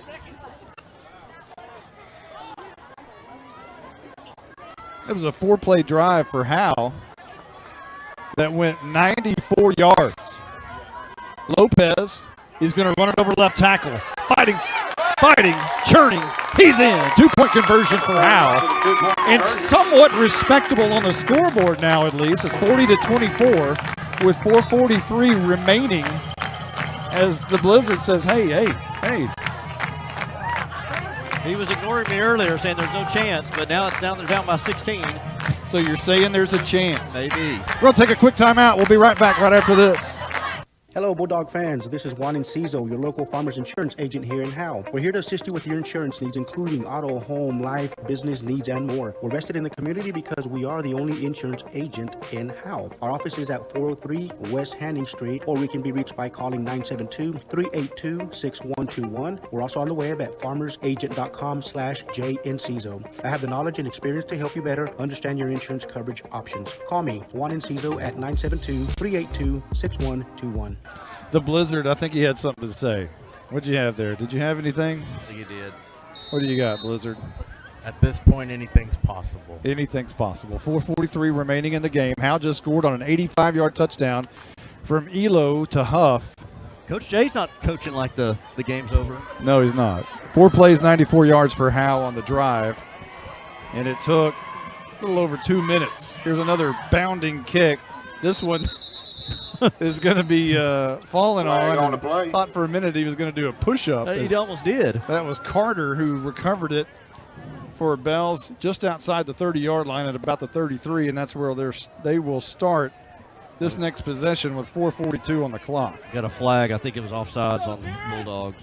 Offsides against the Bulldogs. Well, can you just take it? Just, I don't want to. I don't think we want to re-kick, do we? I don't think they're going to re-kick. Well, I don't think they are. I think they're going to just take the yardage. Yeah. So instead of starting at the 33, well, they're going to mark it at the 39. First and 10 for the Panthers on their own 39-yard line. So there we go. Bell's back into the game. They're going to hand off left side. And not much doing there as the first team offense is obviously still in the game as the score's gotten a little bit tighter here in the fourth period. And the defense is starting to play with a little, they've been playing already, but with a little bit of swagger, a little bit of more aggressiveness and spark. I'm not saying there's a comeback or anything, but you're down by 16 and they've scored 24 unanswered points here. What's the game we always mention every game? Oh, gosh. Plano East, John Tyler. John Tyler. Yep. So the ball at the 42. And this will be another Calls back to number 3, Brock Baker. Brock Baker carry. Close to a first down, if not, and he does have it. Tackle by number 10, across Joey Hamel. midfield and Howe territory at about the 47-yard line. Well, they've had that 8-hole reverse or a pitch out to the left First side. and 10 for the Panthers on the Trying to get around those edges, and they've been able to make a living on those edges. Using the speed of Baker and Waldrop. 3:50 on the clock here in the fourth quarter. And this is what Bells does right here is any chance of a comeback, they're just like, okay, we're going to start slowing it down and doing what we do and just bleed the clock. Everybody comes to the line of scrimmage and hit at the line of scrimmage immediately by Jaron Ing is Waldrop. And he went down hard. Jaron Grisham, you mean? Jaron Grisham, what did I say? You said Jaron Ing. Jaron Ing. Jaron Grisham, not Ing. I'm still thinking 2018 or 19, I guess. Ing was on that nose guard there, but yeah, Grisham. Too many Jarons these days, right?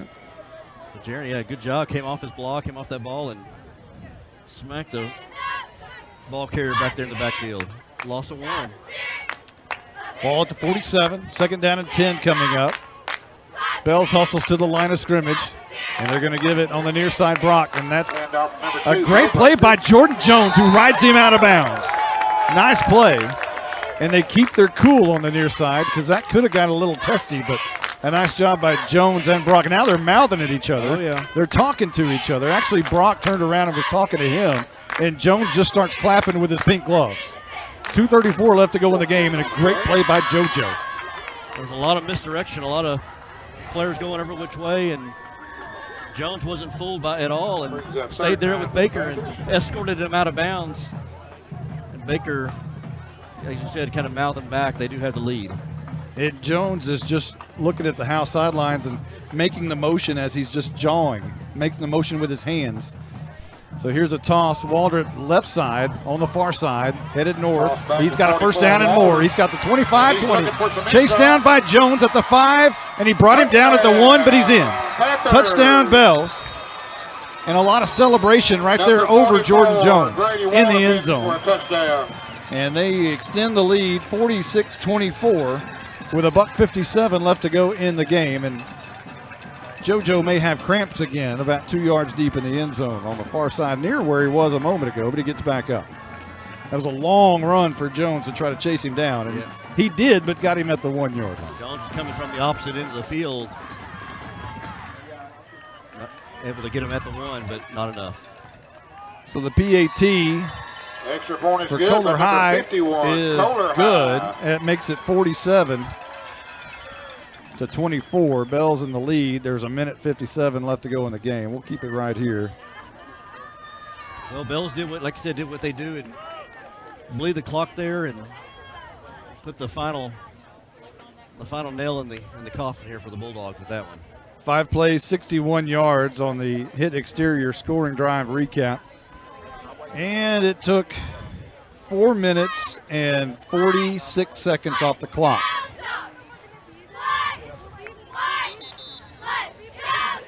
And our new score is 47-24. I mean, the good thing you can take out of this is that Lopez has looked pretty good at quarterback. You didn't know what you were going to get out of that. And it seems like each possession, Lopez has got a little bit more comfortable. And I'm being serious. You kind of got to figure out Lopez's role as far as backup quarterback is. With the hits Haley's been taking all night long and all season long, you don't know how long he'll last. Well, you haven't seen the pressure, it seems like, on Lopez that you had on Haley early in the game. So high to kick off right here on the Tech Wave kickoff, and it is a high kick. It's going to go over near Cooper Jones. He's going to pick it up on a hop at the 7-yard line. And he's going to make one move, and he goes down quickly inside the 10 at the 9. Just couldn't get out. He was trapped back in there and was trying to run towards the middle of the field, but he was tackled inside the 10 at the 9. I think he was trying to see if that ball would go out of bounds, and it didn't, so he just had to pick it up and run. 1:49 on the clock. Left to go in the game here, and Howe's going to start again inside their 10-yard line at the 8. Now, Howe started at their own 6 a moment ago and went 94 yards, so maybe we're looking at 92 here. In a minute 49, so you're just going to throw the ball to Huff, right? Yeah, there you go. Just go long, and I'll throw it to you. Kind of Randy Moss. Just throw it up, and I'll catch it. 1:49 on the clock. Man in motion is Cooper Jones, and Elo is, well, they did hand it off at the middle. 20, I guess that's Carson Daniels, the fullback, who makes a couple of yards, maybe 3 out to the 11-yard line. I think Daniels is down, too. Tackle by number 67, Jackson Harlan. Well, you can't lose any of these guys, and especially your horses like Carson Daniels. Hopefully that's just a cramp, and that appears to be what Ricky Ake is working on. Coach Bill Jailing walking out there too. The rest of the crew is going to come over near the sideline and talk about it a little bit and catch some water, but Carson Daniels on his back at the 12-yard line after that 3-yard carry. 1:31 left to go in the game. Don't forget we have the Ann's Realty Group postgame show. We'll have highlights for you, and we'll recap this one. Let's check down on the sideline with our Night Furniture sideline reporter, Caroline Slauson. All these cramps are starting to pile up a little bit. Yeah, and just glad that it's nothing more serious. Glad that they're getting up, and we'll head on home. See you next week for homecoming. Yeah, you can. Did you see the homecoming court announced today? No, I didn't. Yeah, you can check it out on the Howe Enterprise Facebook page. Yeah, I'll have to check that out. There's they announced Jackson Atkins is one. I have to go through the list. I know that Jake Fahrbacher was one. Well, yeah. I'd hope you know that. That was kind of nice. So 1:25 left to go in the game. Elo in the pistol, new fullback, and Elo's going to keep it around the left edge. Makes a cut. It makes a nice cut on the left edge, or right edge, and now he's going to have some running room down the sideline and goes out of bounds shy of the 30 at about the 28-yard line. A nice run by Lopez right there, especially to make the cut and make the defender miss right there. He put the brakes on real quick and let whoever it was go right by him, and then get around that edge and able to get a first down out of it. I thought for a moment it was Gibson who he made the cut on. I could be wrong, but a nice run by Elo with $1:09 left to go in the game. And Howe has a new set of downs shy of the 30-yard line at the 28. I don't know if they wanted to or not, but that stopped the clock there since he went out of bounds. 17-yard pickup on the quarterback run. And now he wants to throw. Swings out, swing pass Huff, looking for a block, middle of the field as he spins out of a couple of tackles, but he's down after about a 6 or 7 yard gain. A nice quick in to Ryan Huff, who makes his second catch of the night. First one was a big one. It was an 85-yard touchdown. This one a little bit shorter, but it's good for 6 yards up to the 33-yard line. Bulldogs still trying to work out the kinks in the offense. Lopez tried to fake it to, I don't know if that was Daniels behind him or whoever it was, but there was nobody there to fake it to, but still able to complete the pass. Second down and about 5 in movement as Matthew Hayes moved again a little early. In the slot, two men were going in motion, and Coach Drew Murray pulled an Air Zagleski right there. I don't know if he got enough air as Coach Zagleski used to get, but he was up in the air a little bit. Ball will go back to the 28-yard line. Still some movement penalties Bulldogs are trying to work on. Got a timeout. So a timeout. We'll take one, too. We'll be right back right after this 30-second timeout. Independent Financial is proud to support Howe ISD and their hardworking students, teachers, and staff. We share your vision for a brighter tomorrow and a championship season. For every challenge, Independent Financial has you covered. Our team can suggest a wide range of financial products to make your personal banking fast and easy. Plus, we have the know-how to deliver the game-changing business banking solutions. Independent Financial, your community in your corner. Member FDIC, Equal Housing Lender. Welcome back. Okay, for the people who are OCD and the flag hangers and all that, the only flaw I see, we have a lot of flags on the Bells bleachers over there. A lot on the north side. Not very many on the south side. Here's a long pass again. Jordan Jones tries to make the catch. It's just over his outstretched arms and incomplete. Third down and 10 coming up. 25 seconds left to go in the game.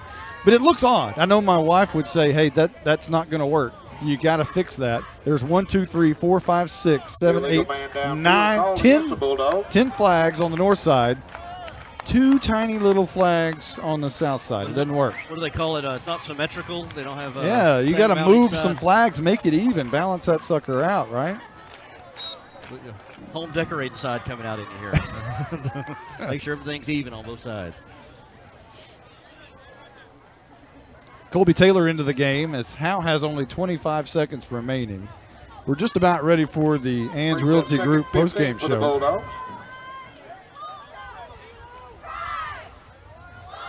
And Lopez with Hughes behind him, and Lopez runs into a brick wall at the line of scrimmage.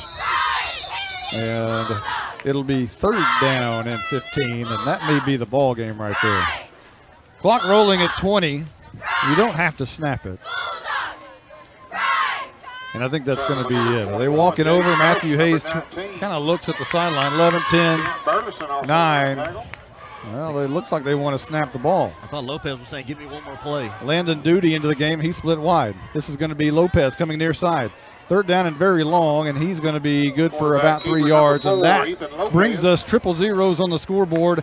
Bells takes this one, the 2nd game of the year, 47-24. They move to 2-0 on the year. Howe conversely moves to 0-2 on the 2020 season. But signs of life later in the game, maybe a better 4th quarter than the first half for sure. Yeah, and maybe against some of the second string, but it doesn't matter. You play against who's across the way, and so Bulldogs second half looked a lot better and worked on some things. Got some of the second string to get some reps, so they look good. But still, it doesn't look good on the scoreboard. Lose by 23. Well, I think we're ready for the school song. Again, the band's way over there in the south end zone. We'll see if we can even hear them through our crowd, Mike.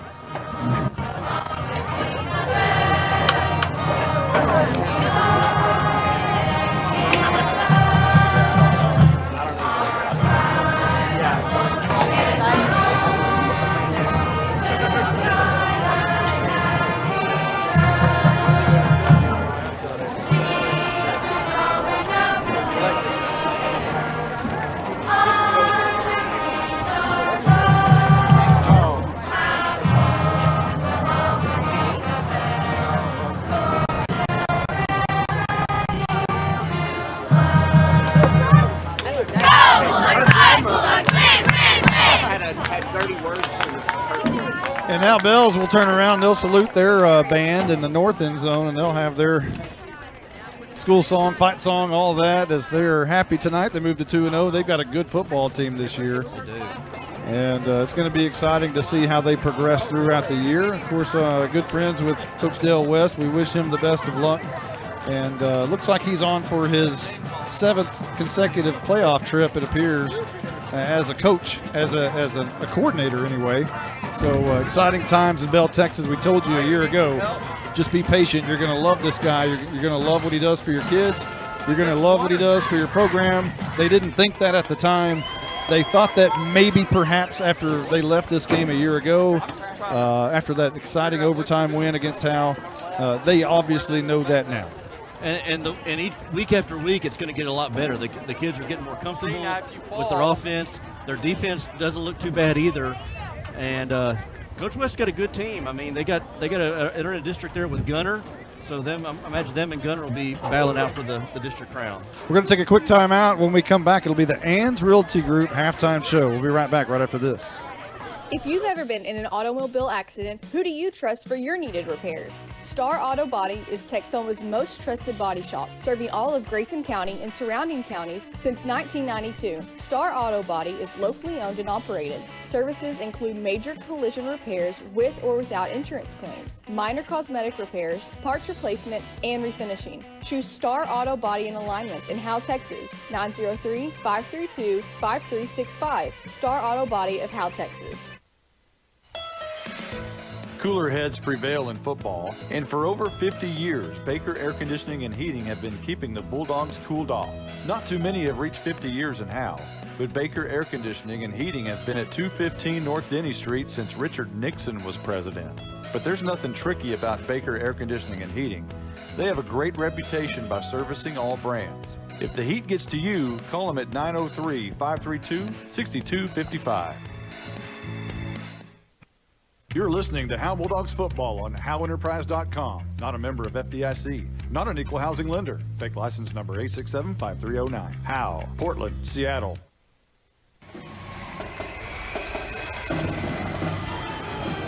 You're listening to the Ann's Realty Group post-game show.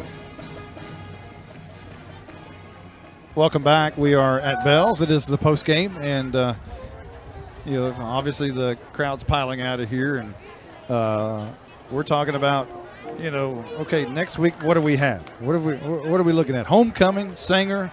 They're a big school. They're going to have a lot more kids. Oh yeah. Than what Howe has, and we're getting down to, you lose Haley.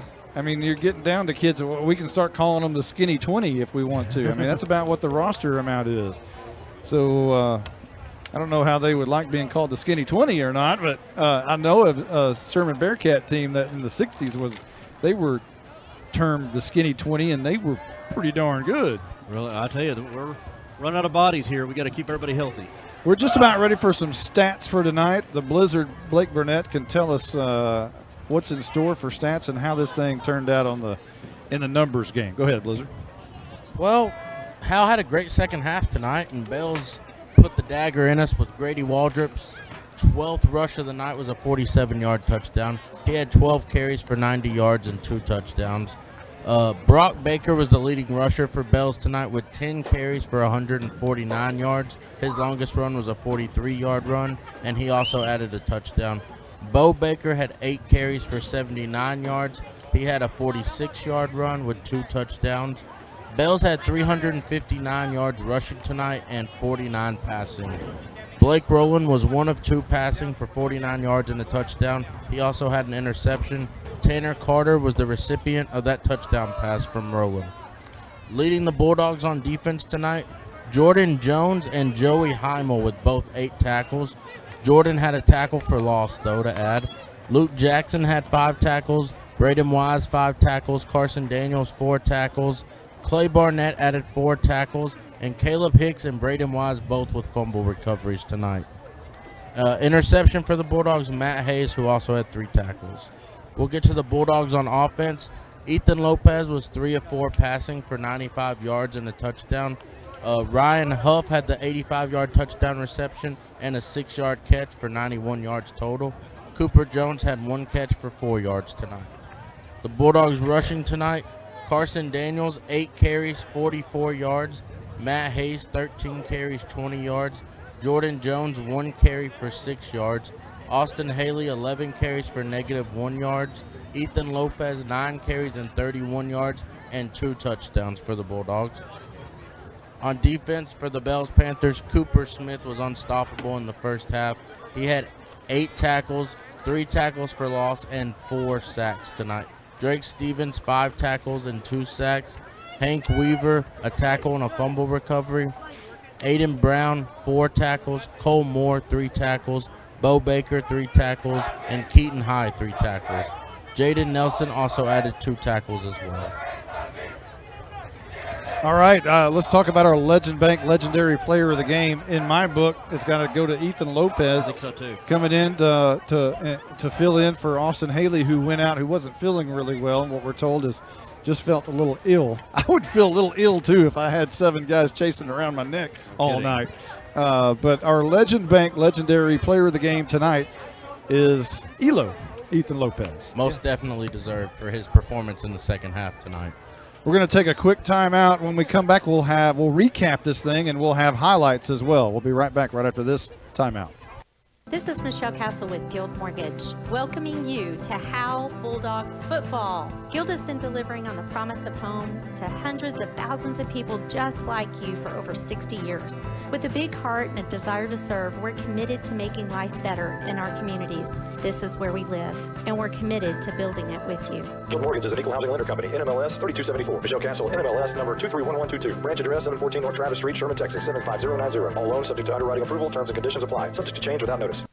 Get to B-Dubs on Thursdays for buy one, get one free boneless wings. Or as we like to say, 100% more wings. That's right. When you buy boneless wings on Thursdays, you get the same amount of wings for $0.00. Basically, the second order is 100% off. So get here for buy one, get one free boneless wings on Boneless Thursdays. Buffalo Wild Wings. Roar! Buy one, get one of equal value free. Dine in at participating locations. Takeout is limited and may vary by location. Size exclusions may apply while supplies last. Limit one offer per customer. Not valid with any other coupon. Welcome back. Almost welcome You're back. listening to the Ann's Realty Group post-game show. All right, we are back. We're going to recap this thing real quick. We have some highlights. We're going to see if we can get our tape player to work tonight. So, all right. So the coin toss left us with Bells deferring, which gave Howe the ball to start the game. They did so at their own 25-yard line and ended up having to punt just a few plays later. Bells took the ball at the 10-11 mark in the first quarter at their own 38-yard line. And 5 plays, 62-yard drive ended on a 48-yard touchdown from Rowland to Carter.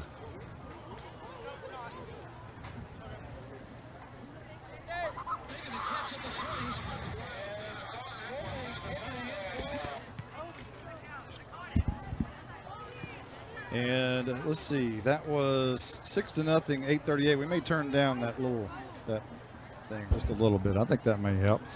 All right, let's go to Howe's next possession. Started at 8:33.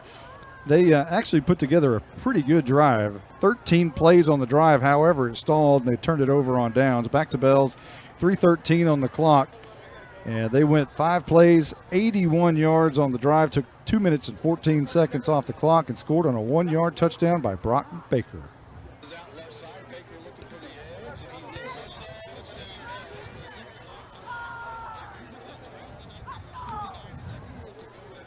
(13-0) at that point as the PAT was missed.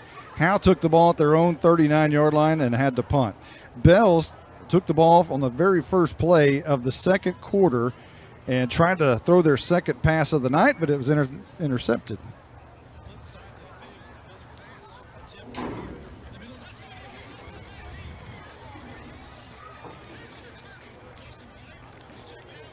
Howe took the ball at the 11:53 mark at their own 35-yard line, but had to punt again. Bells took it over at 9:40 at their own 42, at the Howe 42, and went 6 plays, 48 yards, took 2 minutes and 43 seconds off the clock, and scored on a 15-yard touchdown by Bo Baker.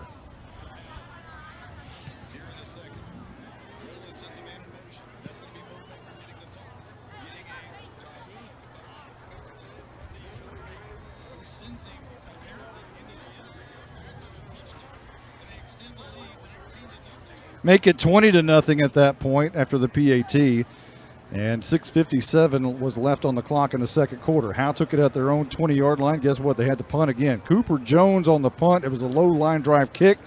Didn't go anywhere except into the hands of Cooper Smith, who returned it back to the 10-yard line. And it took only 3 plays to get that 10 yards, and it was a 1-yard touchdown by Waldrop.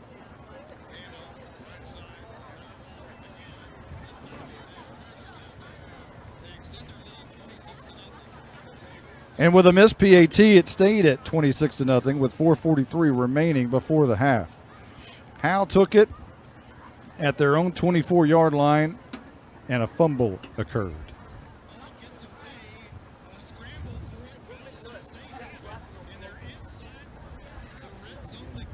And they took over at the 19-yard line. 2 plays later, it was Blake Rowland.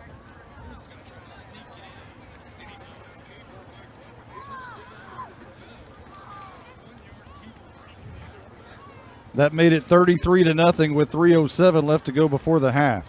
Howe then got it back and had to punt one more time. Bells took it with 1:01 left at their at the Howe 46-yard line, and guess what happened? Bo Baker.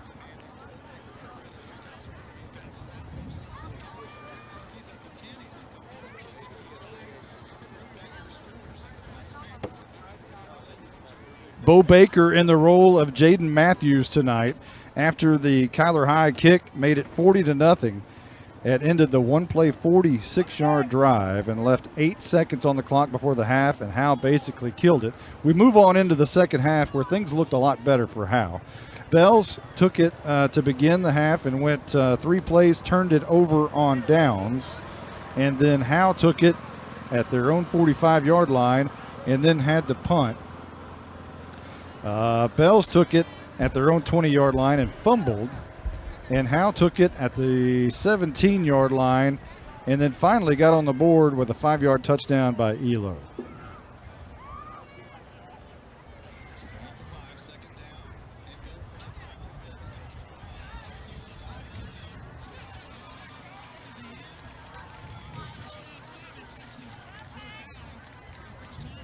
That ended a 5-play, 17-yard drive and made the score 40-8 with 4:47 left to go in the third. Bells took it at their own 24-yard line and sent it back over to Howe, who took it at their own 44. And then another 5-yard touchdown by Elo.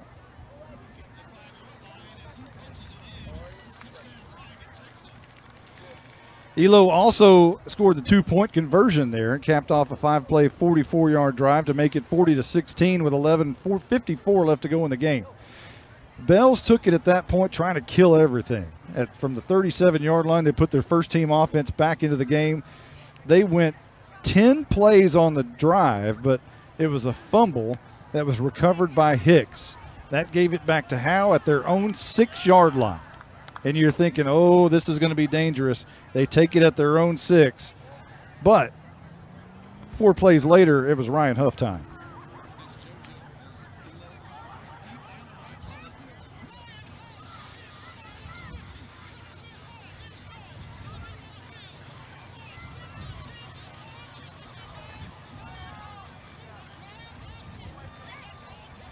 $85 yards to be exact from Elo to Huff. Killed a 4-play, 94-yard drive and made the score 40-24, and it was getting interesting at 4:43 left to go in the game. Bells took it and tried to kill it again at their own 39, and they did drive 5 plays before another touchdown strike by Bo Baker.